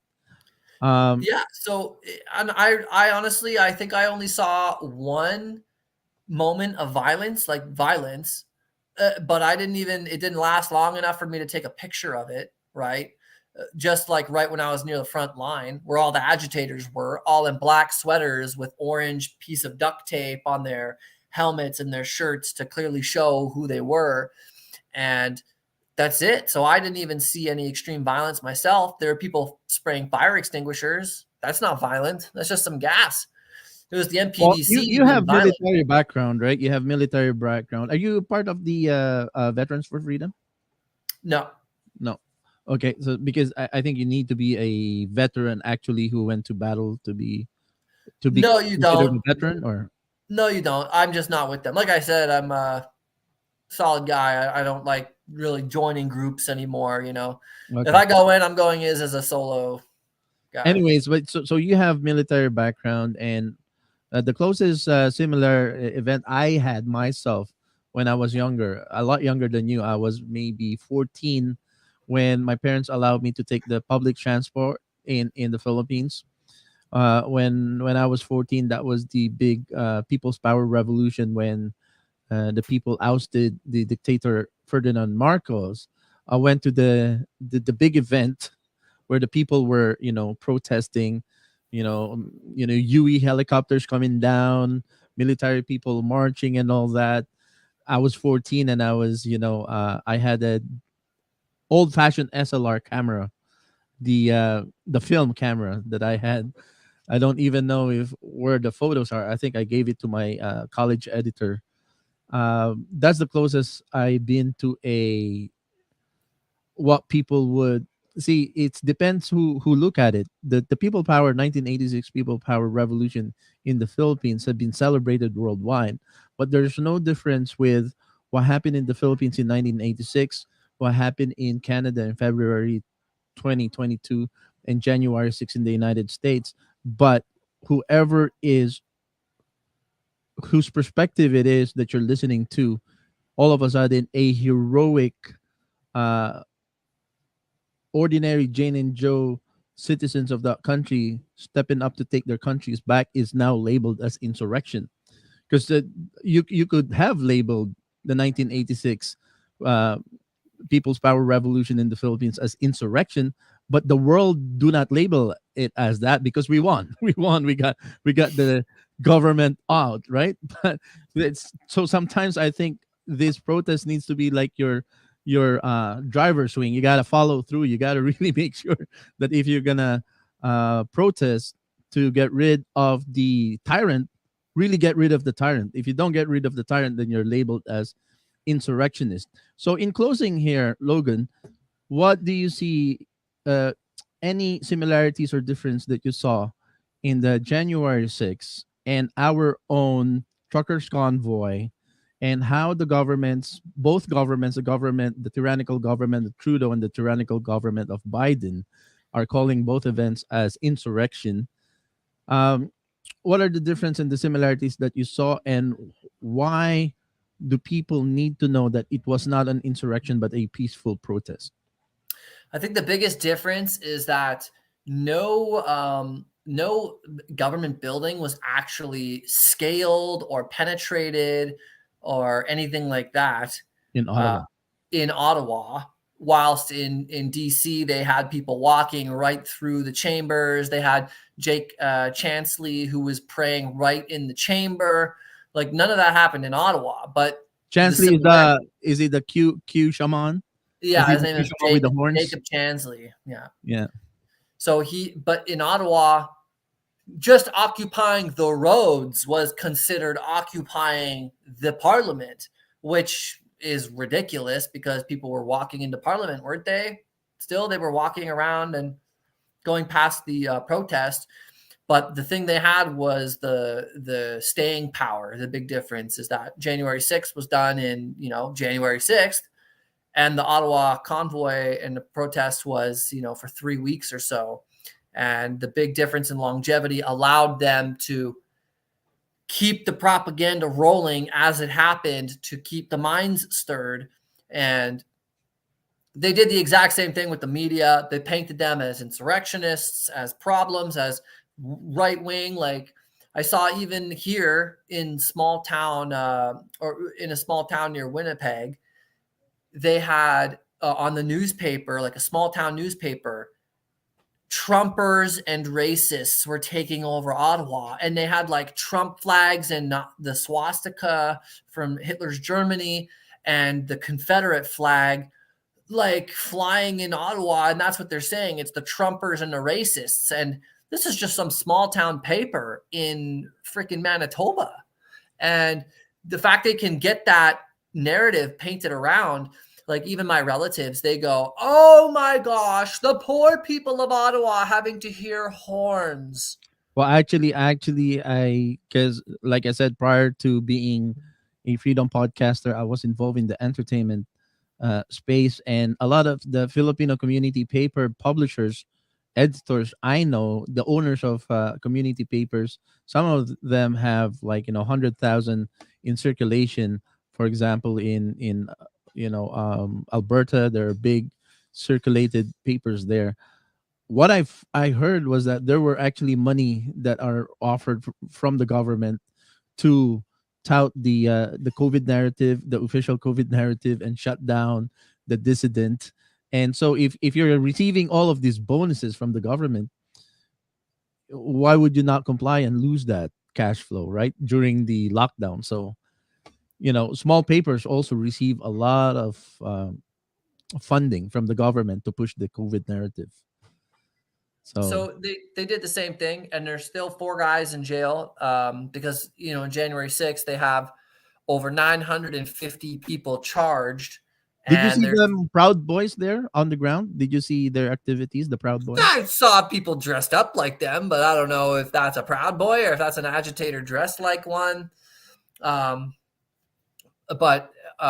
the similarities is that they have pre-trial detention in DC over, I think, 130 Americans have been in pre-trial detention for over 2 years since January 6th. And in Canada, we have, because the Freedom Convoy wasn't just in Ottawa, it was also in Manitoba, in the Winnipeg legislature. It was at the Freedom Bridge, I think it's called, in Windsor or...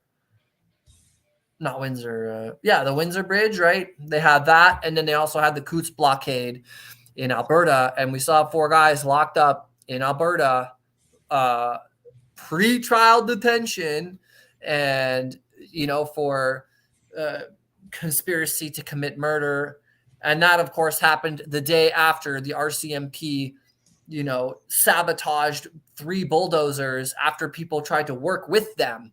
So it's just this thing where, how many coincidences do you need to see? There's live streams, and this is the other double-edged sword, is that people went to the news media to get all this information, yet they can go on a live stream and they can watch on the ground presentation 1-to-1, maybe not 1-to-1, but as close as you can get to what it was like. Yeah, there was horns, but how many people are you going to see hugging and smiling and laughing? How many Confederate flags did you see? There was one guy and he got rushed away within he stood on the grounds for I don't know, a couple minutes, and there was a crowd of people. Get out of here, get out of here. There was the Hitler Germany swastika at the Pierre Elliott Trudeau Fortier, I don't know, whatever, that building where all the police were staying. Whoa. Yeah. So it's like the holes are so big, but people aren't willing to go and just look at it themselves. They're not willing to watch a live stream. I flew down to Florida and I was with my brother and my niece and nephew who are 2 and 5. And I turned on Tire Roaster's Garage, that's Tanner, his live stream from Ottawa. And I had both my niece and nephew going, honk, honk, honk, honk, honk, honk. And my nephew still does it. Honk. He sees a truck. He wants to honk. So you were not in the ground there in Ottawa when it happened? I was in Coots. You were in Coots. Okay. So we went over time here, but we're just scratching the surface. Logan, I can talk with you for hours. Yeah. Like what you were sharing there regarding the Proud Boys that were incarcerated, pre-trial incarceration. Justice delayed is justice denied, as the old saying goes. And delaying justice for these men who were peacefully protesting. Even if you walk into the Capitol is a building that is owned of the people, by the people, and for the people. There's no it's unconstitutional to deny an American entering, especially if the DC police have ushered them in. That is not an insurrection. Them being Americans, enjoying sightseeing, touring their own building that is owned by the people, for the people, is not an insurrection. And so even in Ottawa, we didn't have anybody breaching any of the buildings. But even if we were welcome in, it's understandable if there's a session going on and they say, we need to wait for the session to finish before people can come in, and you go through security check. I've been to Ottawa myself. I've been welcome in, even during the question period. You can stay in the chambers during question period as long as you observe, the protocol of being quiet. And I think that shouldn't be a protocol too. Citizens should be able to say, no, I don't agree with you. Shut up. Yeah, dude. Right? Yeah. You can heckle people proposing tyrannical mandates or policies. I think that's nature of democracy. But anyways, so in closing here, last words, Logan. I would like to have you back on and even bring along many more artists in the movement that introduce me to many more artists. I think the Freedom Fighter Radio has to integrate arts and films and music. And like I said, I used to do that. I love doing that. I enjoyed music. I enjoyed film. I still enjoy films. I watch a lot of films and I criticize films. I could be a film critic myself. But in closing here, last final thoughts. And I would invite you back, and hopefully you can bring along some more artists in next time you come along. Close us with this episode, Logan. And there are more videos and photos that we were not able to feature because there's just so much to unpack. So back to you in closing. Yeah, I encourage everybody out there to just, if you're going to take anything away from this, you got to start practicing to drum. You have to connect with rhythm. If you've already got a spiritual practice, that's great, but we need drummers because the next time these protests start up again, which they will, it is inevitable. We've got the bank crash happening right now. We've got the 15-minute city agenda pushing the edge. And one of the big things that was missing during these rallies in the last 2-3 years was people drumming and having some consistent noise to speak the same language without words. And that is the drum. So get practicing. Just put a metronome on, hit a beat, hit a bucket with your favorite music. Because when it's time, you're going to need to bring a bucket. You're going to have a drum. You're going to have a pan or a pot and a pan to hit, because we have to really make some noise. We have to show that we can do something nonverbal to unite, because it's the verbs, the verbal, and it's the story, and it's the studies. You don't have the right study. That's not correct. You trust the courts. You do this. All of that bickering just boils into this big melting pot of words versus words, when I think we need a bit more action and punch and simple communication. So start practicing your drumming. The next time the freedom movement really picks up, I'm going to be drumming. That's it. Like, man, you say you might not be sharing the faith, but you speak a lot of biblical truth, because during the time of Jericho, during the time of Moses, they marched around Jericho with drums, horns, trumpets, and they got the walls of Jericho to collapse just with instruments, just with music, and with faith. It's always fun to chat with you. You have an open invitation. You're welcome anytime. If you have any message, if you have new music, you have new photo you want to share, if you have any new table, what do you call that? A coffee table book. Yeah, coffee table book. I got to plug myself here real quick. LoganMurphy.online is my website. I have a little Canadian Freedom Movement book with some stills from the Canadian Freedom Movement, and I have my January 6th one. So if you want to support me, you can get a coffee table book. It's something for something. They're only $30 and $40 each. $20 shipping if you're in Canada. So give me your website again. Let me type it up here. Yep, LoganMurphy.online. LoganMurphy.online. And you can pay with credit card or PayPal or. I'm all hooked up with Squarespace for credit card transactions, and if you want to debit transfer me, you can just send a message, no problem. And I'm gonna say goodbye to you, but before I go myself on the last segment, I will play your little ad here with the coffee table book, a photo book that you put together for January 6th. Are you gonna put together your collection for the Ottawa Freedom Convoy for a coffee table book as well, or? I was just thinking about this today, looking at my pictures. I'm like, I think I got to make a grander Canada Freedom Movement book. You know, those books, they red pill people, man. They're not used to seeing still images.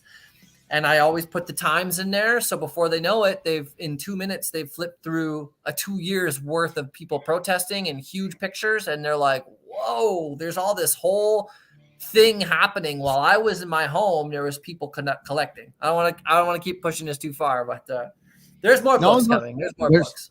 Yeah, not too far. You gotta promote yourself. You gotta fund your movement, your art, because it helps with, like I said, you can red pill with speeches, you can red pill with podcasts, but most importantly, we should be red pilling with music, books, art, films, and songs. So last time, put it up against the screen here. Put it up against the screen. Some of the photos while we exit. MAGA Epiphany. Put some photos up. There you go, folks. You can order some of this at loganmurphy.online. It's a coffee table book that Logan Murphy put together when he visited the District of Columbia in January 6th to take all of these photos. One more. There you go. See, wow. You went right up on the steps to be able to take those photos. Did you scale that wall to get up there? No. There you go, folks. Our special guest today was Logan Murphy. And I hope this is not the last time, brother. Thank you for all that you do. The music, the photos, the films, the James Stops, the American photos. God bless you. Looking forward to have you again. Thank you. Sayonara, Logan. Shout out to the Ordinary Joe Show.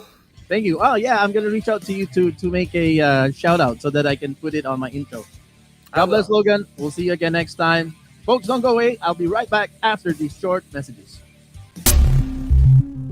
A disturbing news. Doctors administer certain drugs even after the family have rejected it. Why? Because hospitals can charge $3,000 a pop for it. Meanwhile, they hid the fact that cheaper alternatives are available and it only costs cents. Do you know if you are paying the right price for your current prescription? Have you researched if there are cheaper yet equally effective alternatives? Call Shinlaza Pharmaceuticals at 1-800-206-0051 or email at info@shinlaza.com for a free consultation. Shinlaza Pharmaceuticals is owned and operated by a freedom fighter of the Freedom Community in Ontario. Imagine that the power grid was totally wiped by an EMP weapon of an enemy state. Your stress level will go to the roof, your patience will be tried, you will have to think about both your own and your complaining children's survival. If you don't survive, your children won't when they are left on their own. Teach your children how to have the mentality of being survivors through a fun, children-friendly guided outdoor adventures with basic survivor mindfulness integrated in the fun outing activity. Call my friends Ornell and Victoria who are experienced survivors. Call them at 905-252-8009 or email them at northernpacificcottages@gmail.com.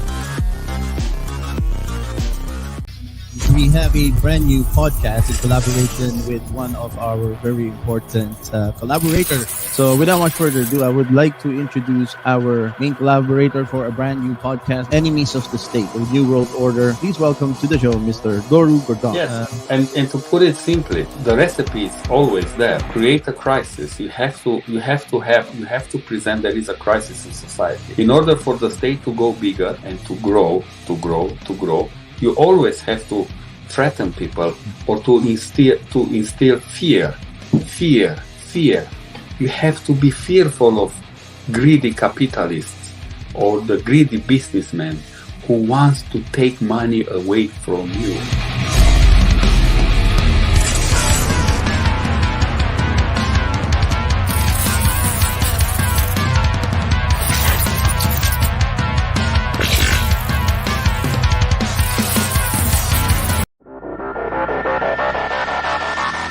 Hello, friends. I am Derek Sloan, the leader of the Ontario Party. You are listening to the Freedom Fighter Radio Canada podcast, only here on the Ordinary Joe Show.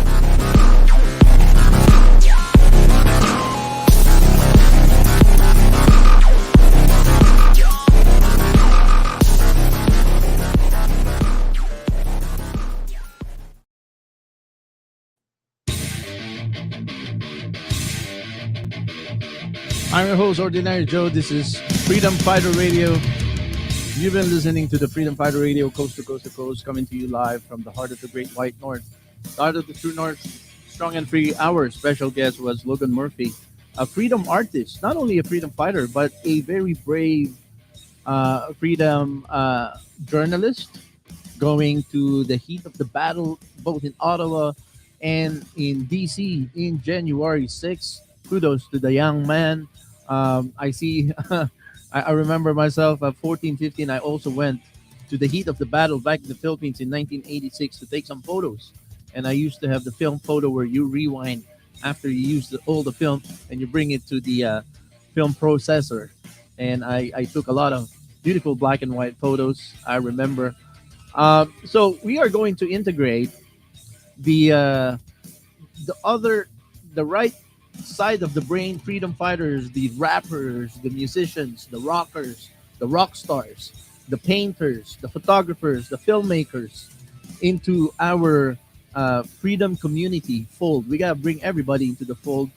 We are going to have a big tent freedom community here on the Freedom Fighter Radio, and we are not going to participate in any of the infighting. We are going to welcome everyone. We are not going to isolate anyone. We are not going to close the door nor the window to any freedom fighter who are standing for our rights and freedom in Canada. That will be our goal here on the Freedom Fighter Radio. So, folks, if you know any artists in the freedom community that you want us to guest here on the show, shoot me an email. You will find my email down there on the ticker tape on the bottom of this screen. And also, if you know freedom community business owners who would like to fund and support our show here on the Freedom Fighter Radio, I welcome. I also actually create the ads. There's two versions of the ads. There's a 15-second ad and a 21-second ad that I am throwing for free for any freedom community business owners who would like to place an ad on our show and sponsor and fund the truth here in our endeavor to spread the truth coast to coast to coast. We are on a radio app called Freedom Fighter Radio, hosted by Zeno.fm. Please go to www.ojtv.ca, sign up for the free download. And essentially, when you sign up, and you can sign up with your email, or you can sign up with your phone number, or you can sign up with both. And if you sign up with your phone number, we plug you into our Telegram community. And when you sign up for our email, then you are going to be plugged into our mailing list. So God bless you all. Thank you for tuning in. Share, share, share. Shabbat Shalom. We have one last show tomorrow for Cafe Freedom. We've been missing out on the Cafe Freedom. The workflow is a little bit kind of out of whack because it's March break in Ontario. But it's almost over, and next week we will be back on the routine. Cafe Freedom 3 times a week, Monday, Wednesday, Friday, and Freedom Fighter Radio Sunday night, Tuesday night, and Thursday night. This Sunday is a special Freedom Fighter Radio episode with the Freedom Roundtable, coast to coast Freedom Roundtable. I didn't prepare the poster, I should have, but it's all over our pages. We have Jeff Evely of Veterans for Freedom. We have Catherine Kowalchuk, the founder of Lawyers for Truth. We have Doro Gordon, one of our resident panelists here on Freedom Fighter Radio. We will be having Chris Smith back, who is one of the biggest podcaster of the Atlantic Underground podcast from Nova Scotia, who lives in Mexico now. We are going to have, who am I forgetting here? There's two more. Dana Metcalf is coming back. And also, we are going to have Mike Anjusco, one of the co-founders of Firefighters for Truth from Calgary, Alberta. 6 people in the panel, folks. Coast to coast, from Alberta to Nova Scotia to Newfoundland. Dana Metcalf from Newfoundland and Ontario. As much as we can spread it all across this beautiful country, a conversation all across the country is what the Freedom Roundtable Coast to Coast podcast every 2 weeks on a Sunday. And this Sunday is one of those weeks, March 19th, 6:30 p.m. We'll see you there. Thank you for tuning in. Share, and subscribe to all of our Freedom platforms such as BitChute. We're on BitChute. We are on Brighteon. We are on Gab TV. We are on Rumble. We are on Odyssey. And we have Twitter types such as Getter, Parler, and Truth Social. We'll see you in those platforms, folks. Thank you for tuning in. God bless you all. We'll see you again next time. Have a good day. Bye-bye. Just because it's a seller's market, it does not mean that it's not a good time for you, the buyer, to get into your dream home. The seller's market presents a unique opportunity not available during the buyer's market. Find out for yourself. Get the professional advice of an experienced, honest, Christian freedom-loving real estate professional. Call my friend, our sister in the fight for freedom, Madam Cheryl Severance of Century 21 at 905-646-2121, or check out her website at cheryl-severance.c21.ca. Fund the truth. Fund the unacceptable fringe views of the Freedom Fighter Radio broadcast. Go to patreon.com/OJTV Canada and also donate $3 per month and help us keep going and pushing back against the lies, the hate, and the fear-mongering of the legacy media. Patreon.com/OJTV Canada. Your $3 per month will help us set fire on the lies of the tyrants, the technocrats, and the internationalist social engineers. Patreon.com/OJTV Canada. Did you hear about the children's cough syrup shelves? They are mostly empty in the drugstores. Are you concerned? Do you feel the need to stockpile? As the world heads towards uncertainty, with every nation meeting its own challenges, Larks Medical are staged and ready to respond. Go to larksmedical.com. Provide them with your name, phone number, and email, and Larks will respond at their earliest possible availability to find solutions and ensure ample supply for your needs. Or email them directly at info@larksmedical.com. That's info@larksmedical.com.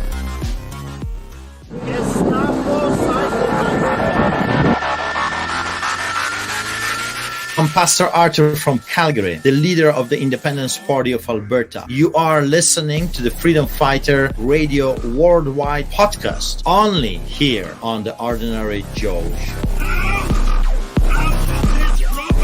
Immediately out! Immediately go out and don't come back!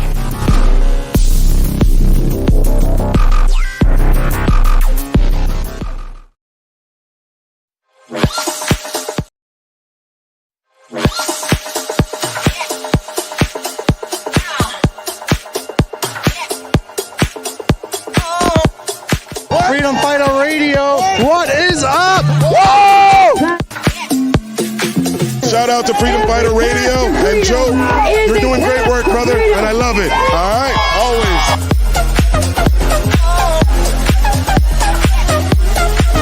always. Make sure you listen to the Freedom Fighter Radio on the Ordinary Show.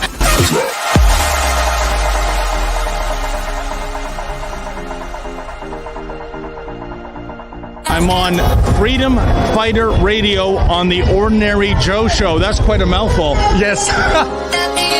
Hey guys, this is Chris Guy. Listen to Freedom Fighter Radio. They're here today, back in the blue, and so am I.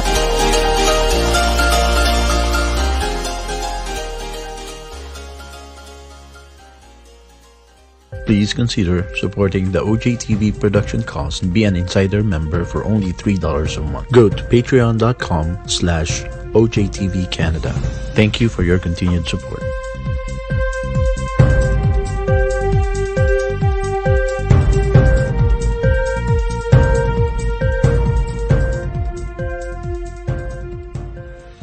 Canadians all across the country are sick and tired of the lies, the fear-mongering, and the hate speech they hear from the mainstream media. Download the free radio app, Freedom Fighter Radio. Click the link below, scan our QR code, join our mailing list, and get a free download of our Freedom Fighter Radio app only here on OJTV on The Ordinary Joe Show.